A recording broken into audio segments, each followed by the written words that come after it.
I tell you with complete certainty, the thing you have been seeking is, at this very moment, seeking you. The desire that burns within your heart was planted there by the divine, and that same divinity is now orchestrating all events, all circumstances, all seeming obstacles, to deliver unto you the perfect expression of that desire. Let us begin with the fundamental truth, a truth that many of you have heard me speak of before, but which bears repeating, for it is the foundation upon which all manifestation rests. You are God, not a part of God, not a creation separate from God, but God individualized. I and my Father are one, said the greatest teacher who ever walked this earth. He did not say, I and my Father are two, working together. No, he claimed complete unity with the divine power that creates and sustains all things. And what is God? God is your own wonderful human imagination. That is the creative power in the universe. There is no other God. When you imagine a state and assume the feeling of that state is already realized, you are literally God in action, creating the conditions and events that must follow from that state. So when I tell you that everything you've been waiting for is coming, I am not speaking of some vague future possibility. I am speaking of an absolute law, as certain as gravity, as reliable as the rising of the sun. The law of assumption states that if you assume you are what you want to be, and continue in that assumption, it must harden into fact in your outer world. Consider for a moment the things you've been waiting for. Perhaps it's financial abundance, a loving relationship, perfect recognition for your talents, or a sense of purpose and fulfillment. Whatever it may be, know this, the mere fact that you can conceive of these things means they already exist in what we might call the fourth dimensional reality, the realm of imagination, which is the very substance of God. Your task then is not to make these things happen through effort and struggle. Your task is to transfer your consciousness from where you are to where you desire to be. You must mentally live in your wish fulfilled. You must, through the controlled use of your imagination, assume the feeling of already being the person who has what you desire.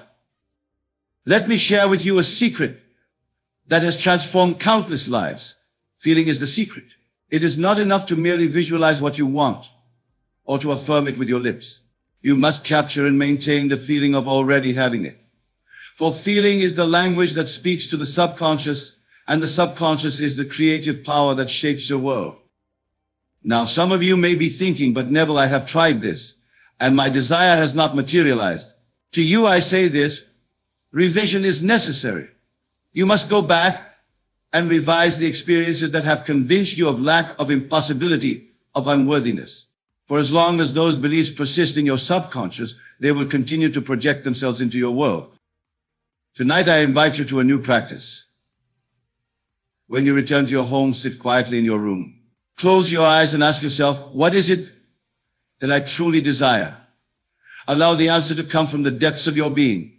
Then, with your eyes still closed, construct a scene in your imagination that would imply the fulfillment of that desire. Perhaps it is a friend congratulating you, or simply the feeling of deep satisfaction and contentment that would accompany your desire's fulfillment. Now enter that scene.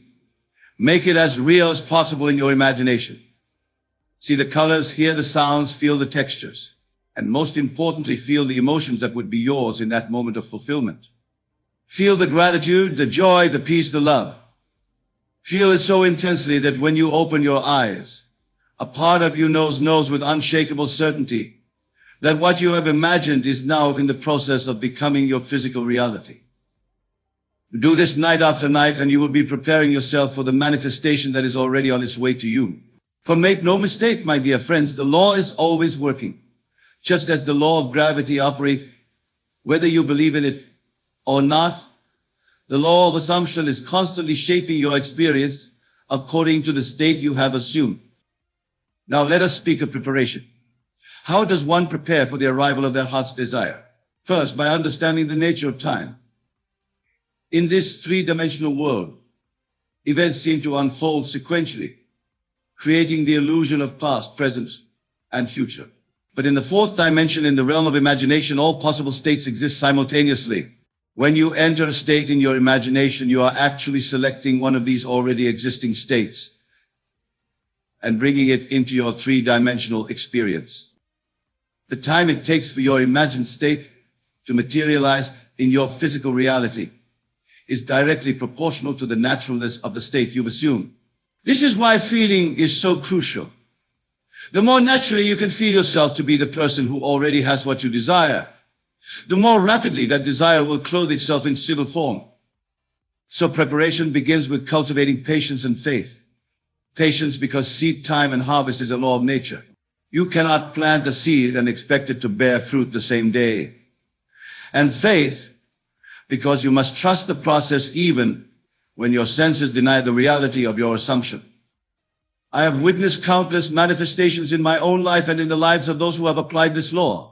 Let me share with you a story that illustrates this principle. A gentleman once came to me in dire financial straits.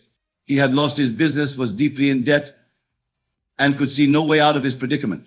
I instructed him to imagine just before sleep each night that he was counting out large sums of money, feeling the crisp beat between his fingers, and experiencing the relief and joy of financial abundance.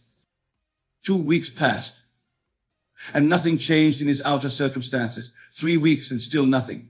But he persisted in his imaginal act. Then, at the end of the month, he received a phone call from a former business associate whom he had not spoken to in years. This associate proposed a partnership that, within 6 months, restored my friend to a state of financial prosperity, far exceeding what he had known before. This is the law in operation. The seed was planted in imagination, it grew in the darkness of the subconscious, and it manifested in perfect time through channels that the conscious mind could never have conceived. So I say to you, everything you've been waiting for is coming. It is already on its way. But you must prepare yourself by living from the end, by occupying the state of consciousness that would be yours if your desire were already fulfilled. Now there's another aspect of preparation that I must address, and it is perhaps the most important of all. You must be willing to let go of your old concept of self. For many of you, the person you believe yourself to be is intimately tied to the circumstances you currently experience. To manifest a new reality, you must be willing to become a new self. This is the true meaning of death and rebirth. It is not the physical body that must die, but rather the old concept of self. You must die to your present self-concept to be reborn as the self that is aligned with your desire. This can be challenging, for the ego resists change. It clings to the familiar, even when the familiar is painful or limiting. But I assure you, this death is not to be feared, for what awaits you on the other side is the fulfillment of all that you have ever dreamed. Let me be very clear about this law of assumption. It is not mere positive thinking or wishful fantasizing. It is the deliberate use of your imagination to select and occupy a state of consciousness. When this is done with feeling and persistence, the outer world must rearrange itself to reflect your inner reality. Think of it this way. Your consciousness is like a radio dial. On that dial are infinite stations, each one broadcasting a different version of reality. The station you are tuned to right now is broadcasting your current life circumstances. To change those circumstances, you must tune the dial to a different station, one that is broadcasting the reality you desire to experience. The tuning is done through your imagination, guided by feeling. When you imagine a scene that implies the fulfillment of your desire, and when you feel the emotions that such fulfillment bring, you are turning the dial to a new station. Persist in this new frequency, and your outer world will shift to match it. Now some of you may wonder about the role of action in this process. Must you not also take action to realize your desires? The truth is that inspired action will flow naturally from your changed consciousness. When you genuinely assume the feeling of your wish fulfilled, you will find yourself naturally doing the things that someone in that state would do. Moreover, doors will open that were previously closed to you. Opportunities will present themselves that your logical mind could never have devised. People will be drawn to you who can assist in the manifestation of your desire. All of this happens not because you are forcing it through willpower, but because you have changed your state of consciousness, and your outer world must conform to that inner change. Let me give you another illustration from my own experience. Many years ago, I desired to travel to Barbados to visit my family. However, I had no money for passage, and the wartime restrictions make civilian travel difficult. Rather than focusing on these obstacles, I went to sleep each night imagining that I was sleeping in my childhood home in Barbados. I could feel the tropical breeze, hear the familiar sounds, and experience the joy of being with my loved ones. Within a few weeks, I received a letter from my brother containing money for passage, and shortly thereafter, I was granted a spot on a ship bound for Barbados, despite the wartime restrictions on civilian travel. The outer circumstances rearranged themselves to match my inner assumption. This is the promise I make to you tonight. Whatever you have been waiting for, be it love, wealth, health, or any other desire of your heart, it is coming to you now. But you must prepare yourself by assuming the feeling of its fulfillment, by living from the state of consciousness of having already received it.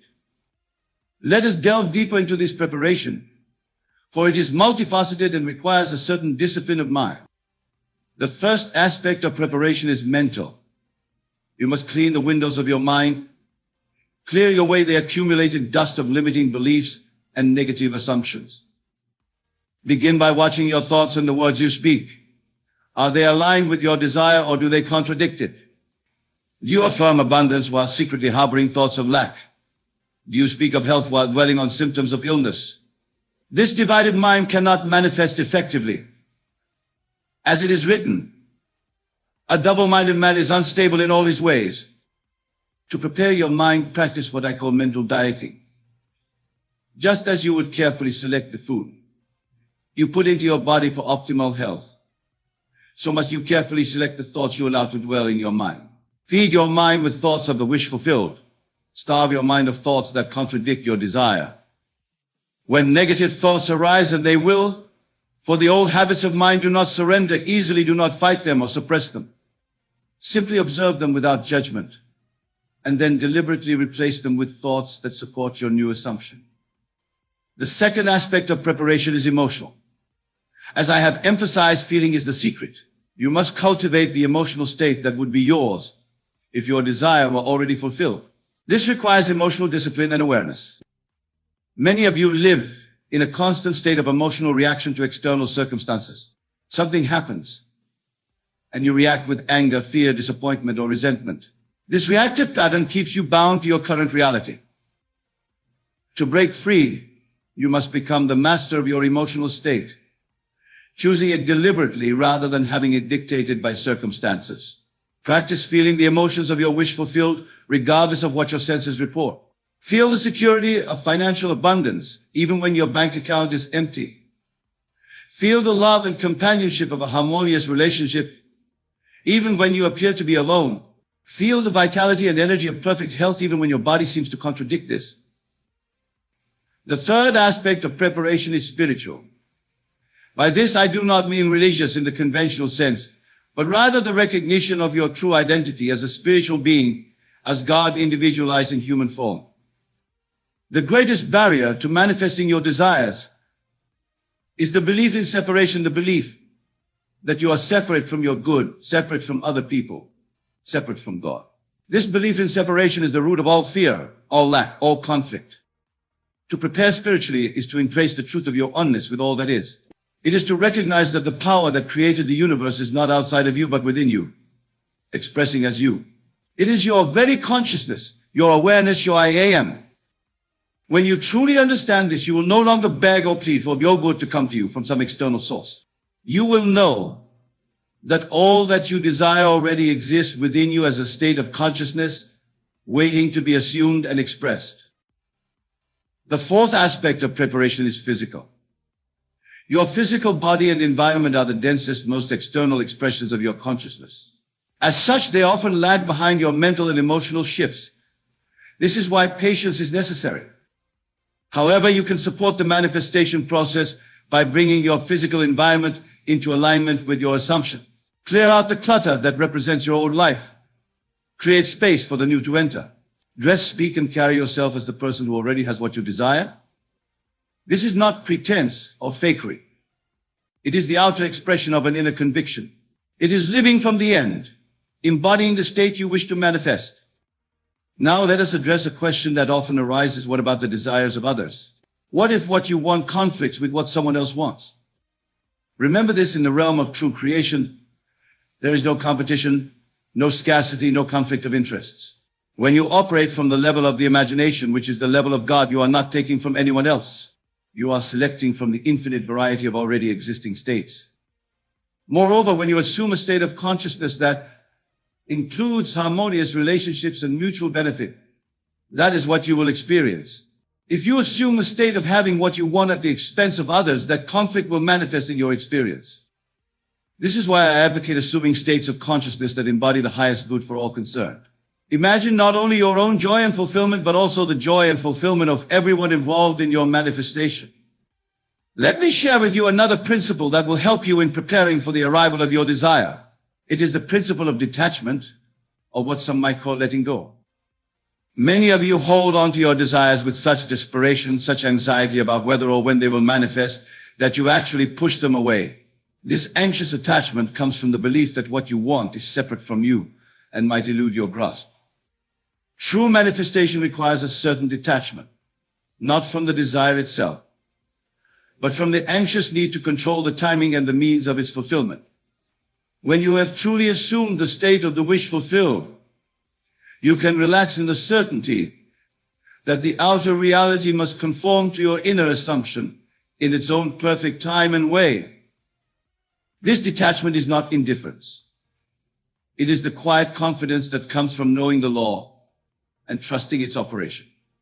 It is the peace of mind that allows you to get on with your daily life, secure in the knowledge that your new reality is already established in consciousness and is now moving toward you in the world of form. Now I want to address something that many of you struggle with: the appearance of obstacles or delays in the manifestation of your desire. When your outer world seems to contradict your inner assumption, it is easy to become discouraged and to doubt the law. But I tell you this: what appears as an obstacle or delay is often the very means by which your desire will be fulfilled. The bridge of incidents that leads to your manifestation may include elements that, to your limited perspective, seem to be taking you further away from your goal. This is where faith becomes essential, not blind faith in some external power, but faith in the law, faith in the creative power of your own consciousness. Trust that the seed you have planted in the garden of your mind is growing, even when you cannot yet see the sprout above the soil. And remember this: the manifestation always comes in ways that you could not have planned with your conscious mind. If you try to dictate exactly how your desire should manifest, you limit the infinite intelligence that is orchestrating the perfect unfoldment of your assumption. So release all anxiety about the how and the when. Your job is to maintain the state of consciousness of the wish fulfilled. The law will take care of the rest, bringing your desire to you through the path of least resistance, which may not be the path you would have consciously chosen. Let me give you yet another example from my own experience. There was a time when I desired to be invited to speak at a certain prestigious venue.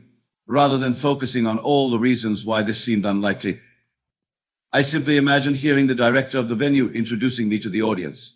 I felt the satisfaction and gratitude of this experience in my imagination. A few weeks passed, and I received no invitation. Then, seemingly unrelated to my desire, I was invited to speak at a small gathering in a private home. I accepted, though it appeared to have nothing to do with my original wish. At this gathering was a guest who, unknown to me, was a close friend of the director of the prestigious venue I had imagined speaking at. This guest was so moved by my talk that they recommended me to the director, and within a month I received the invitation I had imagined. Had I been fixated on a direct invitation coming from the director, I might have declined the seemingly insignificant invitation to speak at the private home, thereby missing the bridge of insights that was leading to the fulfillment of my desire. This is why I counsel you to release all preconceptions about how your good will come to you. Trust the law. Maintain your assumption. and allow the infinite intelligence to work out the details. Now, as we approach the close of our time together, I want to address one final aspect of preparation that is often overlooked but is absolutely crucial. It is the practice of gratitude. Gratitude is the feeling that completes the manifestation cycle.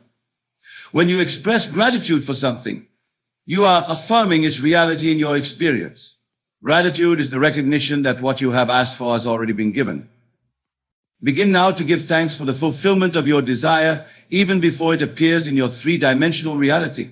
Thank your Father, which is your own magnificent human imagination, for having already granted your request.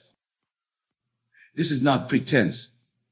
It is recognition of the truth that in the fourth dimensional reality, where your imagination dwells, your desire is already fulfilled. Your gratitude acknowledges this truth and helps to bring it into your three-dimensional experience. Make gratitude a daily practice. Each night before you sleep, review the day as if your desire had already been fulfilled. Feel the gratitude that such fulfillment would inspire. Let that feeling of gratitude be the last emotion you experience before drifting into sleep, for the subconscious is most receptive in those moments before slumber. And as you awaken each morning, let your first thought be one of gratitude for the fulfillment of your desire. In this way, you create a consciousness saturated with the feeling of the wish fulfilled, and this consciousness must externalize itself in your world. My dear friends, I have shared with you tonight the truth that everything you've been waiting for is coming to you now. I have explained the law by which this manifestation occurs, the law of assumption, and I have outlined the ways in which you can prepare yourself to receive your heart's desire. Let me summarize these principles once more, that they may be firmly established in your understanding. First, know that you are God individualized. The creative power of the universe is your own human imagination. Second, to manifest your desire, you must assume the feeling of the wish fulfilled. Feeling is the secret that speaks to the subconscious, which is the creative power. Third, prepare yourself mentally, emotionally, spiritually, and physically for the manifestation of your desire. Live from the end, embodying the state of consciousness that would be yours if your desire were already fulfilled. Fourth, release anxiety about the timing and the means of manifestation. Trust the law, knowing that the bridge of incidents is being built to bring your desire to you in divine order. Fifth, practice gratitude for the fulfillment of your desire, affirming its reality in the fourth dimension, which is the realm of imagination. As you leave this place tonight and return to your homes, I challenge you to put these principles into practice. Select one desire, the thing you want most at this moment, and begin to live as if it were already yours. Feel the emotions it would inspire. Express the gratitude it would evoke. Embody the state of consciousness it would create. Do this consistently, persistently, faithfully. And I promise you that your outer world will reshape itself to match your inner assumption. For this is the law, and the law is absolute. Everything you've been waiting for is coming to you now. Prepare yourself by becoming in consciousness the person who already has it. For what you are, in consciousness, you must manifest in experience. The world is yourself pushed out. Change yourself and you change your world. This is the great secret, the great revelation, the great law by which all things come into being. Go now in the knowledge of your divinity, in the certainty of the law, and in the joyful expectation of the manifestation of all that your heart desires. For truly all things are possible to him who believes. Remember, creation is finished. All states exist now. Your task is not to create what you want, but to appropriate what already exists. And you do this through the assumption of the feeling of the wish fulfilled. Tonight, as you lay your head upon your pillow, I urge you to make this your practice. Enter into the silence of your own being. Construct a scene that would imply the fulfillment of your desire. Enter that scene. Make it real. Feel it. Believe it. Accept it as true. Fall asleep in that state. And watch as the power that is your own wonderful human imagination goes to work, reshaping your world to match your assumption. For the law is this: as within, so without. As above, so below. What you assume, you become. What you believe, you receive. What you expect, you experience. Everything you've been waiting for is coming. It is already yours in consciousness. Now, through your faithful assumption, it will become yours in experience. My blessing goes with you. May you use this law wisely, lovingly, and joyfully for the enrichment of your own life and the lives of all those you touch. The greatest secret, the most profound truth about how God introduces you to your soulmate is this. God does not introduce you to your soulmate at all, for God is you. And you are already creating this divine in you and your imagination, whether you realize it or not. The true nature of God and your imagination. Let me begin by clarifying what I mean when I speak of God. I am not referring to some external deity sitting on a throne in the distant heavens, manipulating the circumstances of your life according to some mysterious plan. No. When I speak of God, I am referring to the divine presence that dwells within you, your own wonderful human imagination. Your imagination is God in action. In the beginning was the Word, and the Word was with God, and the Word was God. The Word here is not some abstract concept, but the internal conversation you carry on with yourself day after day. It is this inner conversation, this use of your divine imagination, that is creating every circumstance in your life, including the arrival of your soulmate. You see, most people have it entirely backward. They believe that God, as some external force, will somehow orchestrate the perfect meeting with their ideal partner when the time is right. They wait and they pray and they hope, looking outward for signs, when all along the creative power lies within them. They are waiting for a God outside themselves to perform an act that only the God within them, their own wonderful human imagination, can perform. The LA and the promise. There are two aspects to this divine operation, what I call the law and the promise. The law is this: imagining creates reality. Whatever you assume to be true, whatever you feel to be real while in a state akin to sleep, that is, while your attention is focused exclusively on your inner world, must objectify itself in your outer world. This is not some metaphysical speculation, but a principle as reliable as gravity. It cannot fail.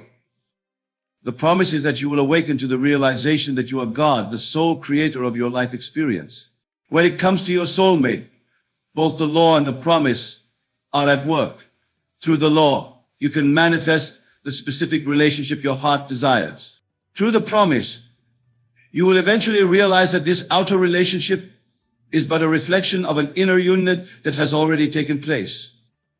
The creative power of imagination. Now let us explore how this creative power, your imagination, actually works to bring your soulmate into your life. Most people think that what they observe in their world is the cause of what they feel. They believe that when they finally meet the right one, then they will feel loved, complete, fulfilled. But this is completely backward. Feeling is the secret. Feeling is not the result of having found your soulmate. Feeling is the cause that brings your soulmate to you. Let me repeat that.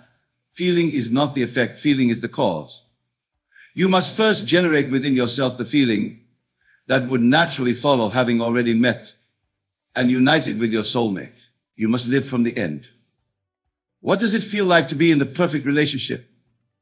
Is it a feeling of security, of passion, of being completely understood, of peaceful companionship? Whatever that feeling is for you, you must capture it and dwell in it, knowing that this feeling is the creative force that will rearrange the circumstances of your life to match it. But you might ask, Neville, how can I feel that which has not yet happened? And I would answer, your imagination is the bridge. Through the controlled use of your imagination, you can experience now what your senses deny. This is the true meaning of faith, the substance of things hoped for, the evidence of things not seen, living from the end. Here is the practical application of what I am telling you tonight as you lie in your bed. Quiet your mind and body until you reach that drowsy, sleepy state just before sleep claims you. In this state, construct a scene that implies you have already found and united with your soulmate.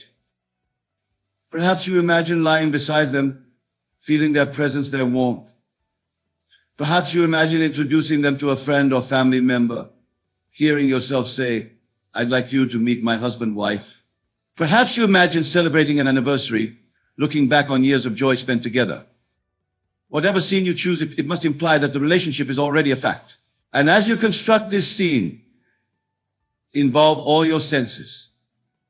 Feel the warmth of their embrace, hear their voice, smell their scent, see their smile.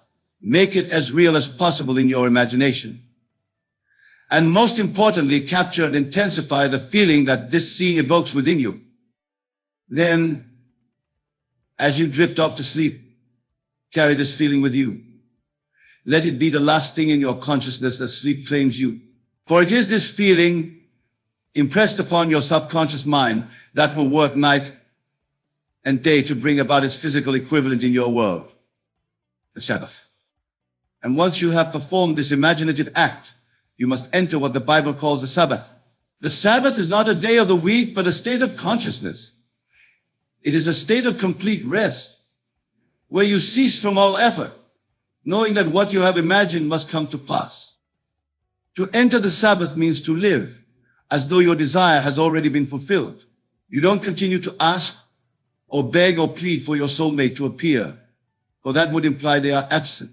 Instead, you give thanks for their presence in your life, even though your senses may not yet confirm it. This is perhaps the most difficult part for most people. They perform the imaginative act, and then they look to the world for confirmation. When they don't see immediate results, they become anxious, doubtful, and begin the whole process again, never allowing the seed they have planted to grow to full manifestation. But I tell you this, God's promises are yes and amen. What you have conceived in your imagination with feeling must objectify itself in your world. It is law, but you must give it time to unfold according to its own pattern, its own rhythm. You must remain faithful to your imaginative act, persisting in the assumption that what you have imagined is already done. Your inner conversations. Now, let me speak about something that many of you may not have considered: your inner conversations. Throughout the day, you are constantly talking to yourself, carrying on internal dialogues. These inner conversations are powerful creative forces. When it comes to your soulmate, what is the nature of your inner conversation? You tell yourself, I'll never find the right person. Do you rehearse past disappointments and project them into your future? Do you constantly question why you are still alone? If so, you are using your creative power, the God, within you to perpetuate the very state you wish to escape. Instead, revise your inner conversation to align with your desire. Speak to yourself as though your soulmate is already part of your life. Let your inner voice say, I am so grateful for the love we share, or how wonderful it is to be so perfectly matched. Make these new thought patterns a habit, and you will be amazed at how quickly your external reality begins to shift. Remember, your consciousness is the only reality. The world you experience is simply consciousness objectified. Change your consciousness through your controlled imagination and revised inner conversations, and you change your world.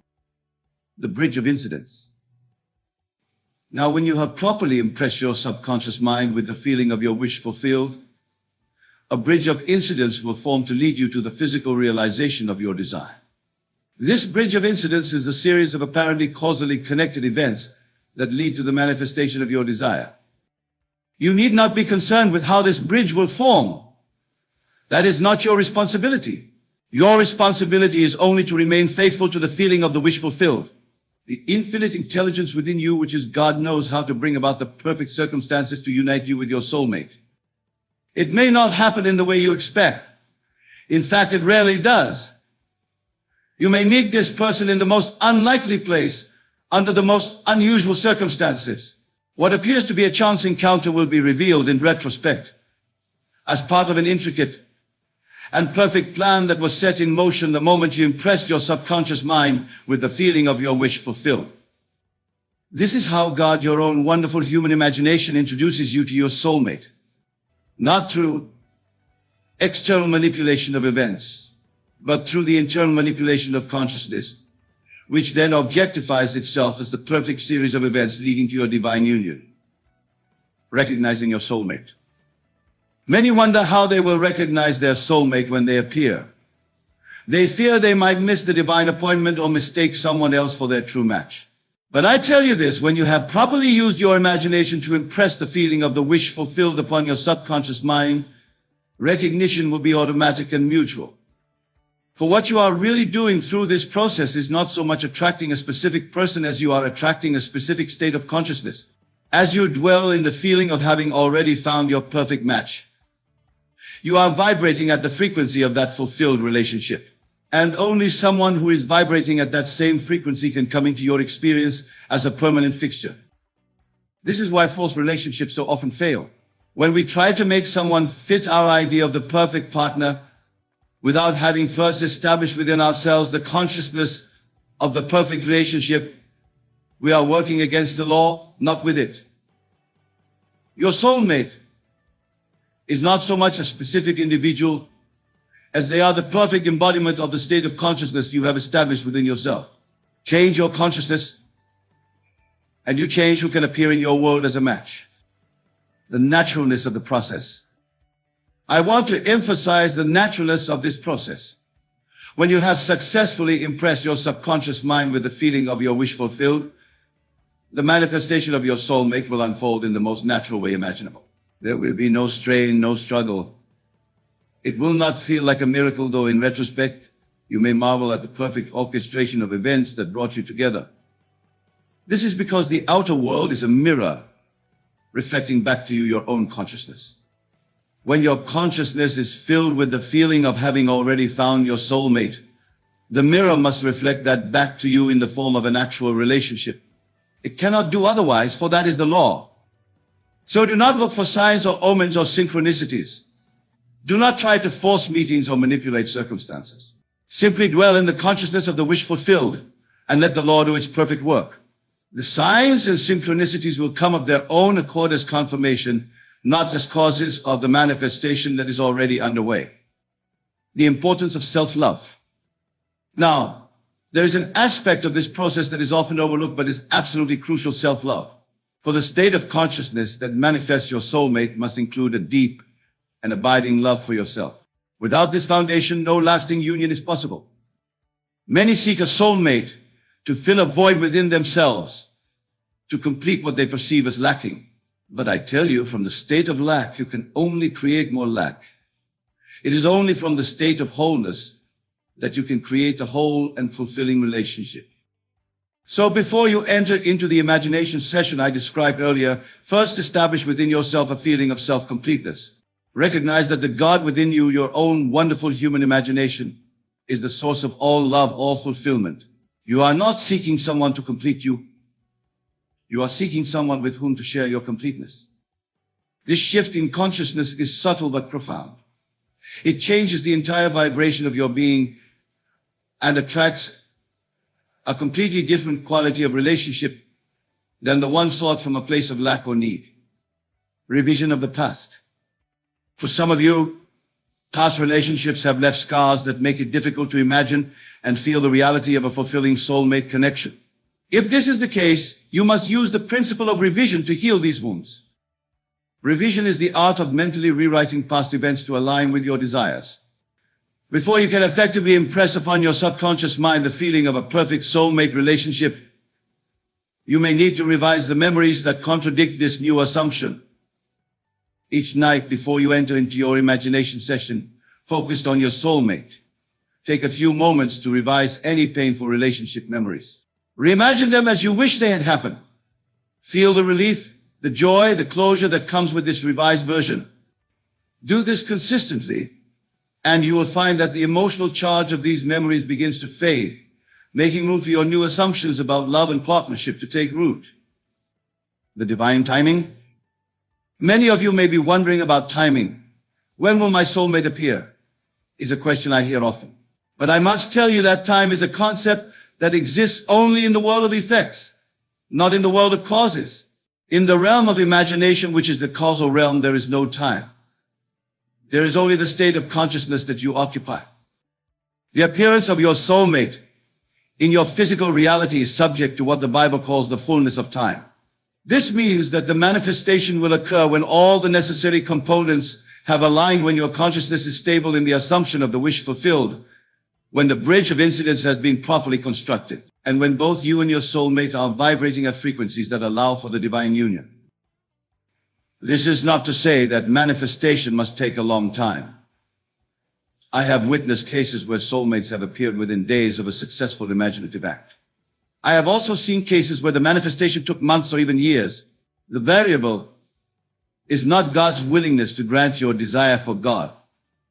Your own wonderful human imagination has already granted it the moment you assume the feeling of the wish fulfilled. The variable is your ability to maintain that assumption consistently, without contradiction, until it hardens into fact. Testing the LRO. Well, I encourage you to test this law for yourself. Do not take my word for it. The Bible says, taste and see that the Lord is good. Experience for yourself the creative power of your own imagination. Tonight, as you lie in bed, construct the scene that implies you have already found and united with your soulmate. Feel the reality of it. Fall asleep in that feeling. Do this for 30 consecutive nights, without wavering, without looking for results, simply as an experiment in consciousness. At the end of those 30 days, you will have planted a seed in the fertile soil of your subconscious mind that must, by law, grow into the manifestation of your desire. And as you go through your days, revise your inner conversations to align with this new assumption. Speak to yourself as though your soulmate is already part of your life. Then release all anxiety about when or how they will appear. Enter the Sabbath, that state of complete rest, in the knowledge that what you have in mind must come to pass. Live as though your desire is already fulfilled. For in the realm of imagination, which is the only reality it is, the transformation of consciousness. What I am describing to you is not just a technique for manifesting a soulmate. It is a complete transformation of consciousness. As you apply these principles to this specific desire, you will find that your entire life begins to transform. For you cannot dwell in the consciousness of being loved, cherished, and perfectly matched without that consciousness spilling over into all areas of your life. Your relationships with family and friends will improve. Your work will become more fulfilling. Your health may even show signs of improvement. This is because you are aligning with the truth of your being that you are God, expressing as the specific individual you perceive yourself to be. This transformation of consciousness is the real miracle, far more significant than the appearance of any specific person in your life. For when you realize that you are the operant power in your world, that your imagination creates reality, you are free from victim consciousness forever. You no longer see yourself as subject to external forces, waiting for fate or chance to bring you what you desire. You recognize yourself as the author of your experience, the creator of your destiny. And from this elevated state of consciousness, your soulmate appears not as someone who will save you or complete you, but as the perfect reflection of the divine love you have awakened within yourself. This is the true divine union, not the union of two incomplete halves, but the union of two whole beings who recognize in each other the God that they themselves are. The persistence of faith. I must speak now about the importance of persistence. For many of you will begin this practice with great enthusiasm, only to abandon it when results do not immediately appear. This is the pattern I have observed in countless students over the years. They start with conviction but lack the persistence to see their desires through to manifestation. Faith is not a momentary surge of belief. It is the persistent occupation of the desired state. It is the unwavering confidence that what you have imagined and felt as real in your imagination must objectify itself in your physical reality. This kind of faith is rare, but it is the key to successful manifestation. When doubts arise, and they will arise, do not fight them or deny them. Simply observe them, and then gently return to the feeling of the wish fulfilled. Each time you successfully return to that feeling despite contrary evidence, you strengthen the impression on your subconscious mind, bringing the manifestation closer. Remember the story of the fig tree in the Bible. Jesus cursed it, and it appeared unchanged. But he did not doubt his word.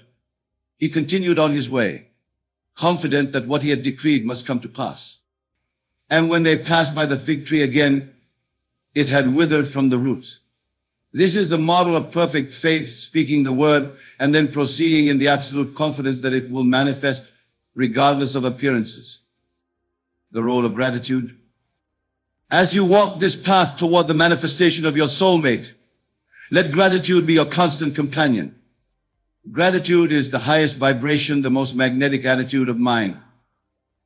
When you are grateful for your soulmate before they physically appear, you are functioning at the highest spiritual level. Each night as you perform your imaginative scene, concluded with deep and sincere gratitude. Thank God, your own wonderful human imagination, for having already granted your desire. Feel the gratitude that naturally accompanies the receipt of something precious and long desired. This attitude of gratitude accelerates manifestation because it affirms that what you have imagined is already yours. It closes the gap between your desire and its fulfillment, bringing them together in the eternal now. The signs following. Although I have cautioned you against looking for signs, it is natural that as your manifestation approaches physical realization, certain signs will begin to appear. You may find yourself randomly thinking about love and relationships more often. You may notice happy couples everywhere you go. You may even have dreams of your soulmate before you meet them physically. These signs are not the cause of your manifestation, but the effects of your changed consciousness. They are confirmations that the bridge of incidents is under construction. Welcome them, but do not become attached to them. They are signposts along the way, not the destination itself. And when your soulmate does appear in your life, it will seem so natural, so perfect, that you may temporarily forget the imaginative work you did to bring them to you. This too is part of the process. For the law works best when it seems not to be working at all, when manifestation appears to be the result of natural causes rather than spiritual law. But in quiet moments of reflection, you will recognize the truth that this divine union was orchestrated not by some external deity, but by the God within you, your own wonderful human imagination. And in this recognition lies a power and a freedom beyond anything you have previously known. The perfection of the Allah. I want to address a concern that many have expressed to me over the years. They worry that if they use their imagination to manifest a specific type of person as their soulmate, they might somehow interfere with free will or divine order. But this concern is based on a misunderstanding of the law. The law of assumption does not override anyone's free will. It simply draws to you the people and circumstances that align with your state of consciousness. Your soulmate is drawn to you by the same law that draws you to them. Their appearance in your life is as much their manifestation as it is yours. This is the perfect operation of divine law. You are not forcing anyone to be with you against their will. You are simply aligning yourself with the state of consciousness in which your soulmate is already present. And from that state, the law works to bring together those who are vibrating at compatible frequencies. So release all concerns about interfering with the natural order. There is no order more natural than that established by your own divine imagination. Trust in the perfection of the law and allow it to work its wonders in your life. The evolution of the relationship. Now, once your soulmate has appeared in your life, the work of imagination does not cease. For relationships are dynamic, evolving entities. The same law that brings you together will keep you in harmony and deepen your connection as you continue to use your imagination constructively. If challenges arise, as they do in even the most divinely orchestrated unions, return to your imagination. Construct scenes that imply the resolution of these challenges. Feel the relief, the renewed harmony and understanding. Fall asleep in this feeling and watch as your relationship transforms to match your imagined state. This ongoing use of imagination is the secret to a relationship that continues to grow and thrive through the years. For the law never ceases to operate. What you continue to imagine and feel as real will continue to objectify itself in your experience. The ultimate revelation. And now I come to the ultimate revelation about how God introduces you to your soulmate. The greatest secret is this: your soulmate is not outside you, but within you. The relationship you seek in the external world is but a reflection of a union that must first be consummated within your own being. In the deepest spiritual sense, your soulmate is your own divine nature seeking expression through relationship. The love you seek is your own love, reflected back to you through another. The companionship you desire is communion with the God within you, made tangible in the form of another person. When you fully realize this truth, you understand that the purpose of the soulmate relationship is not merely personal happiness, but spiritual awakening. Through the mirror of relationship, you come to know yourself as God, the creator of your reality. This is the ultimate purpose of all manifestation, all desire. So as you lie in bed tonight, constructing your scene that implies you have already found and united with your soulmate, know that you are doing far more than manifesting a relationship. You are participating in the greatest spiritual adventure possible, the discovery of your true divine nature through the perfect deflection of love. Conclusion, the promise fulfilled. I have shared with you tonight the law by which God, your own wonderful human imagination, introduces you to your soulmate. I have given you the practical steps to apply this law in your life. But beyond the law lies the promise that you will awaken to the realization that you are God, expressing as the specific individual you perceive yourself to be. This awakening is the true purpose of all desire, all manifestation. Your desire for a soulmate is not merely a human longing for companionship. It is the divine within you seeking to know itself through relationship. As you use your imagination to manifest your soulmate, you are participating in this greater spiritual purpose. And when you look into the eyes of your beloved and recognize there the God that you yourself are, the circle is complete. The promise is fulfilled. You have not only found your soulmate, you have found yourself. You have experienced the truth of the ancient teaching, I am my beloved's, and my beloved is mine. This is the ultimate revelation about how God introduces you to your soulmate. God does not introduce you to someone outside yourself. God, your own wonderful human imagination, reveals to you the love that you are through the perfect mirror of relationship. Tonight, as you retire to your bed, remember that you are engaging in the most divine activity possible, the activity of creation.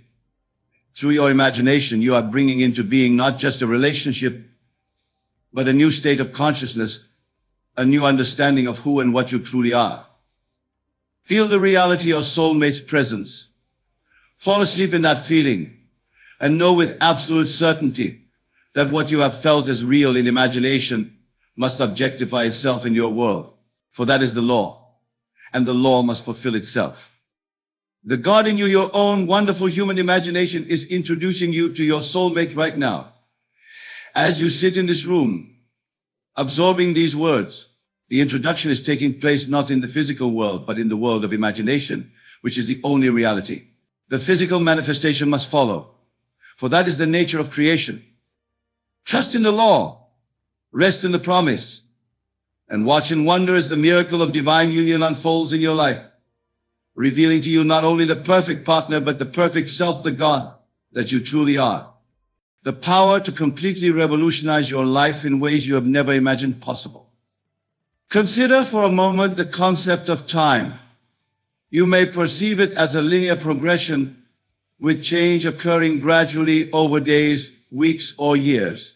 But I say unto you, true transformation, the kind that alters the very fabric of your reality, can occur in a single night, in a single moment of focused imagination and unwavering belief. But what does it truly mean to say that you will never be the same again after just one night? It is not a matter of external circumstances magically changing while you sleep.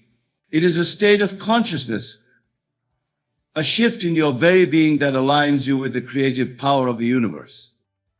It is about recognizing that your consciousness, your awareness of being, is the only reality, and that a profound shift in this awareness can and will transform your entire world. Let us delve deeper into this profound truth. Your outer world, every experience you have, every circumstance you encounter, is nothing more than a reflection of your inner world, your concept of self. And this concept of self can be radically altered in a single night through the power of your imagination. When you understand this, truly understand it, you realize that by carefully choosing and vividly imagining a new state of being for a single night, you are actively creating a new reality that will unfold in your experience. This understanding is crucial, for it shifts the entire paradigm of how you approach change and transformation. No longer are you a helpless being at the mercy of time and circumstance, hoping for gradual improvement. You become the active creator of your reality, knowing that as you assume a new state of being in your imagination for a single night, the universe must rearrange itself to match this new inner assumption. But how, you may ask, can one night have such a profound and lasting impact? The answer lies in the creative power of your wonderful human imagination, combined with the intensity of your feeling and belief. For your imagination is not a mere fantasy maker, and your feelings are not mere reactions to external stimuli. Together they form the very workshop in which reality is forged. Let us take a moment to truly understand this. Your subconscious mind, which is one with the universal creative force, does not distinguish between what you vividly imagine and feel as true and what you actually experience in the outer world. It accepts as true whatever you feel to be true in your imaginal acts. And once it accepts an idea as true, it proceeds to bring it into manifestation in your physical reality, regardless of how long it takes in clock time. So when you spend a single night wholly absorbed in the feeling of being your ideal self, when you fall asleep in the absolute conviction that you are now the person you desire to be, you are not engaging in wishful thinking or self-deception. You are actively creating your new reality from within.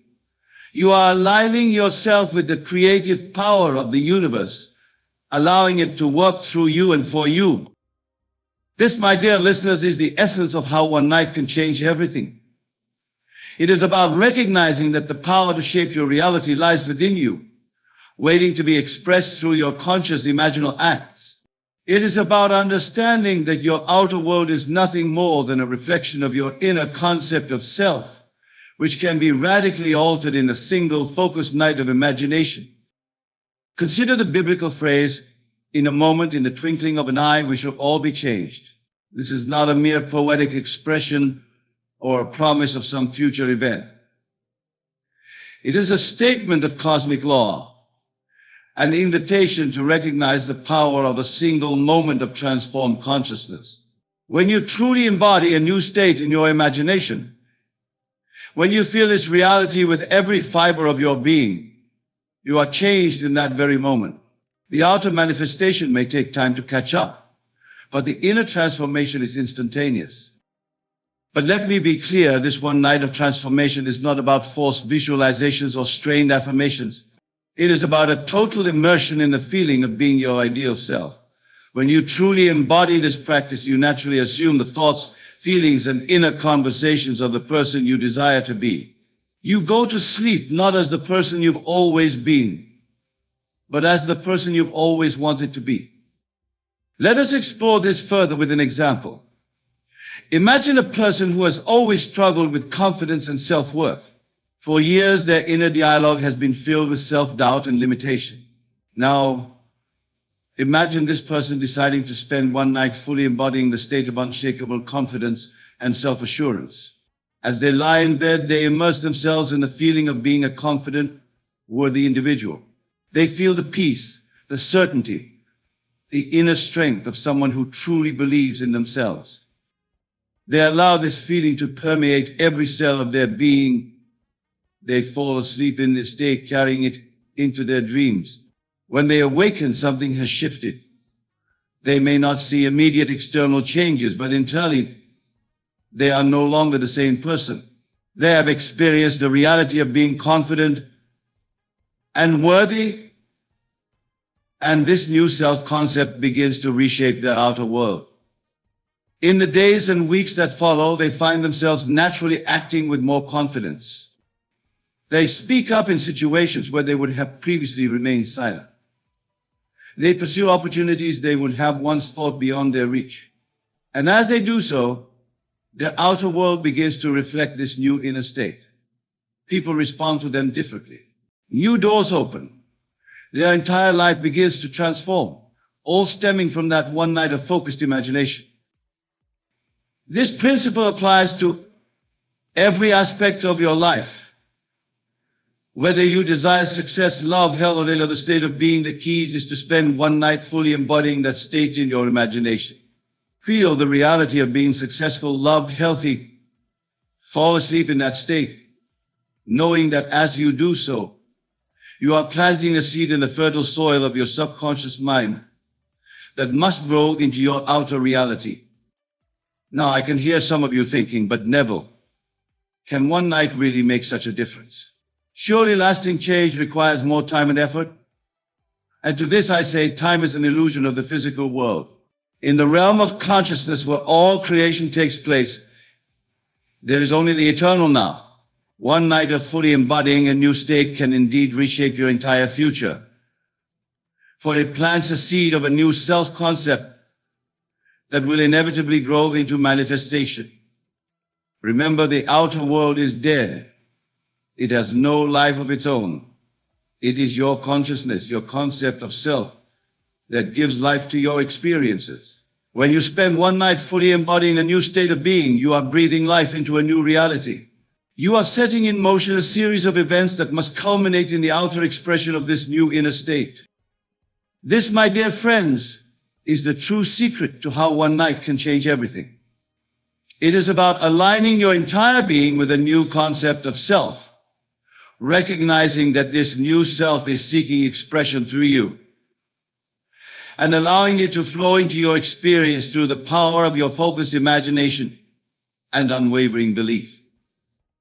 But let me warn you, this one night of transformation is not always an easy task.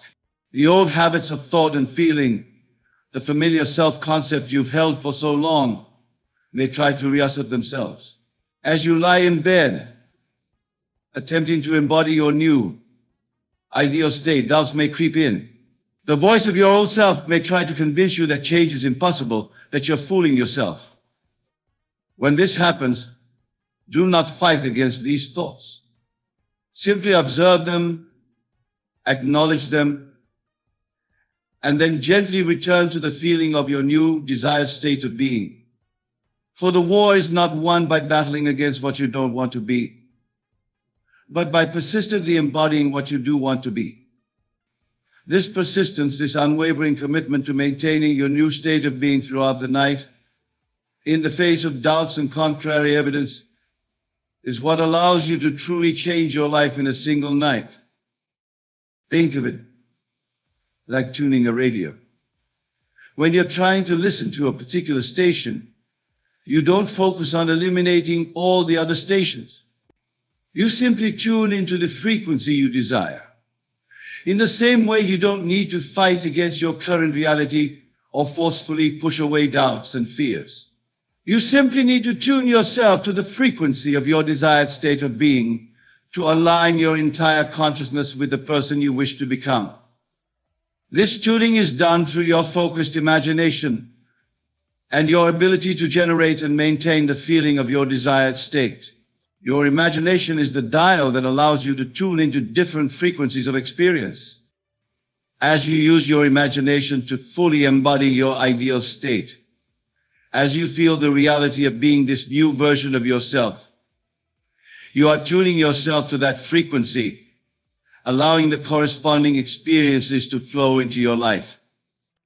But remember, my friends, while the inner transformation can occur in a single night, the full manifestation of this change in your outer world may take time.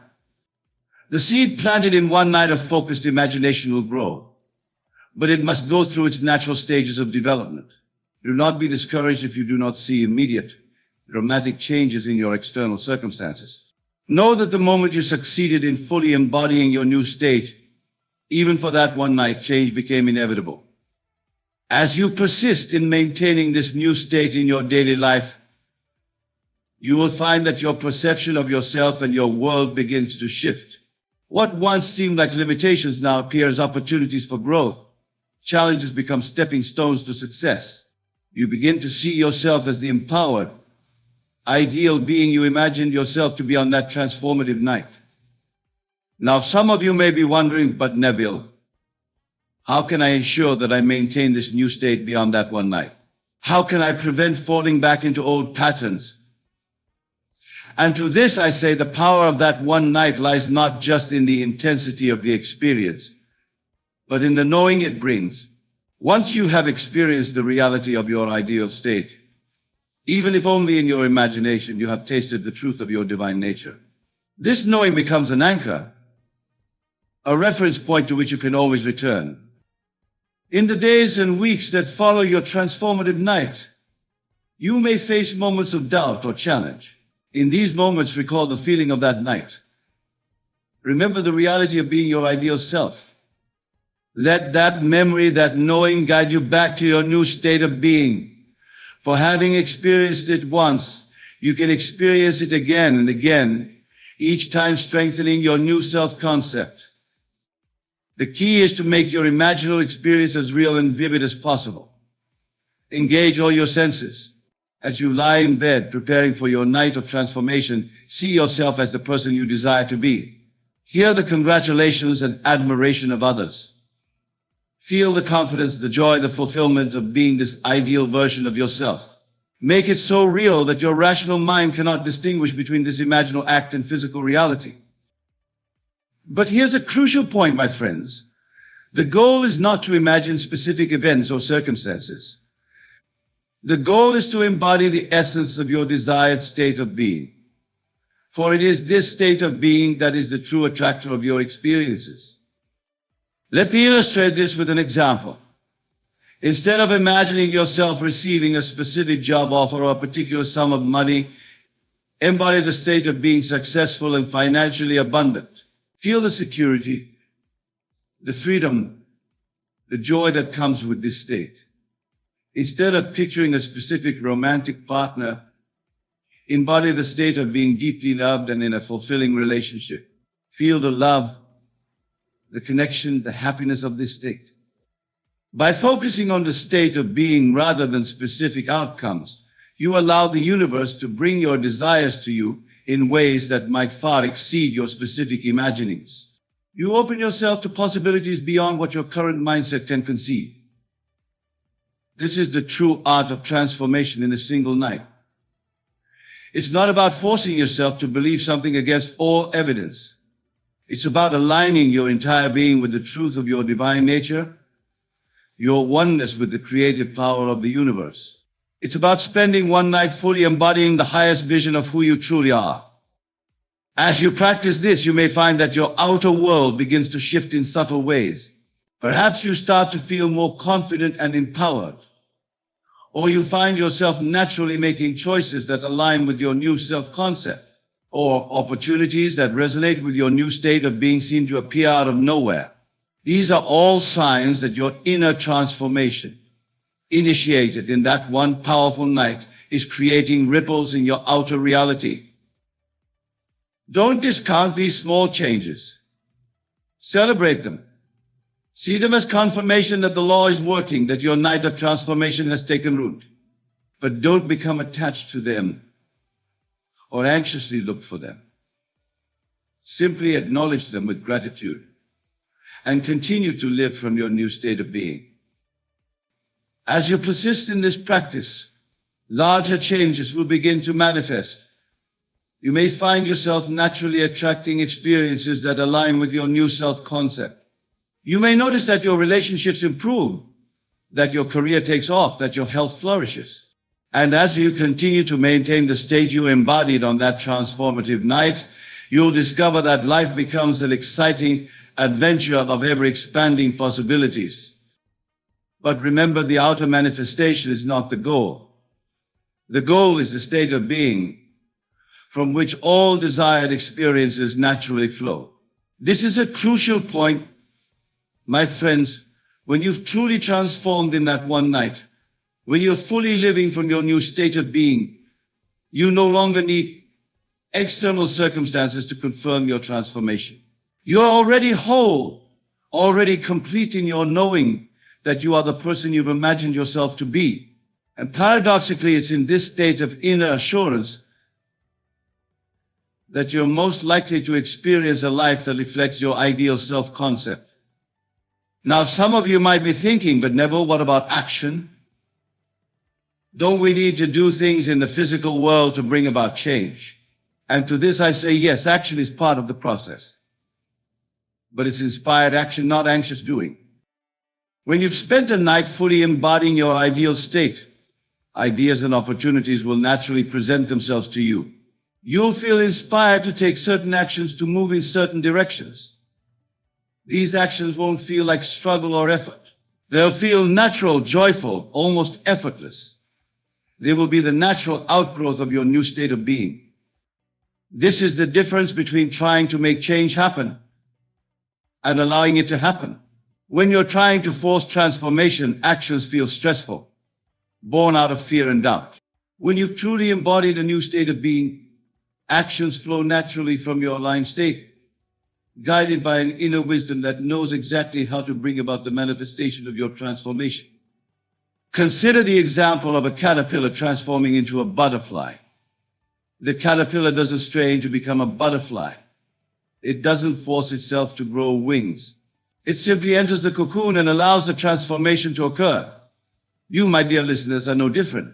When you enter the cocoon of your imagination for that one transformative night, embodying your ideal state, you allow your transformation to unfold naturally and beautifully, expressing the infinite potential that is your birthright.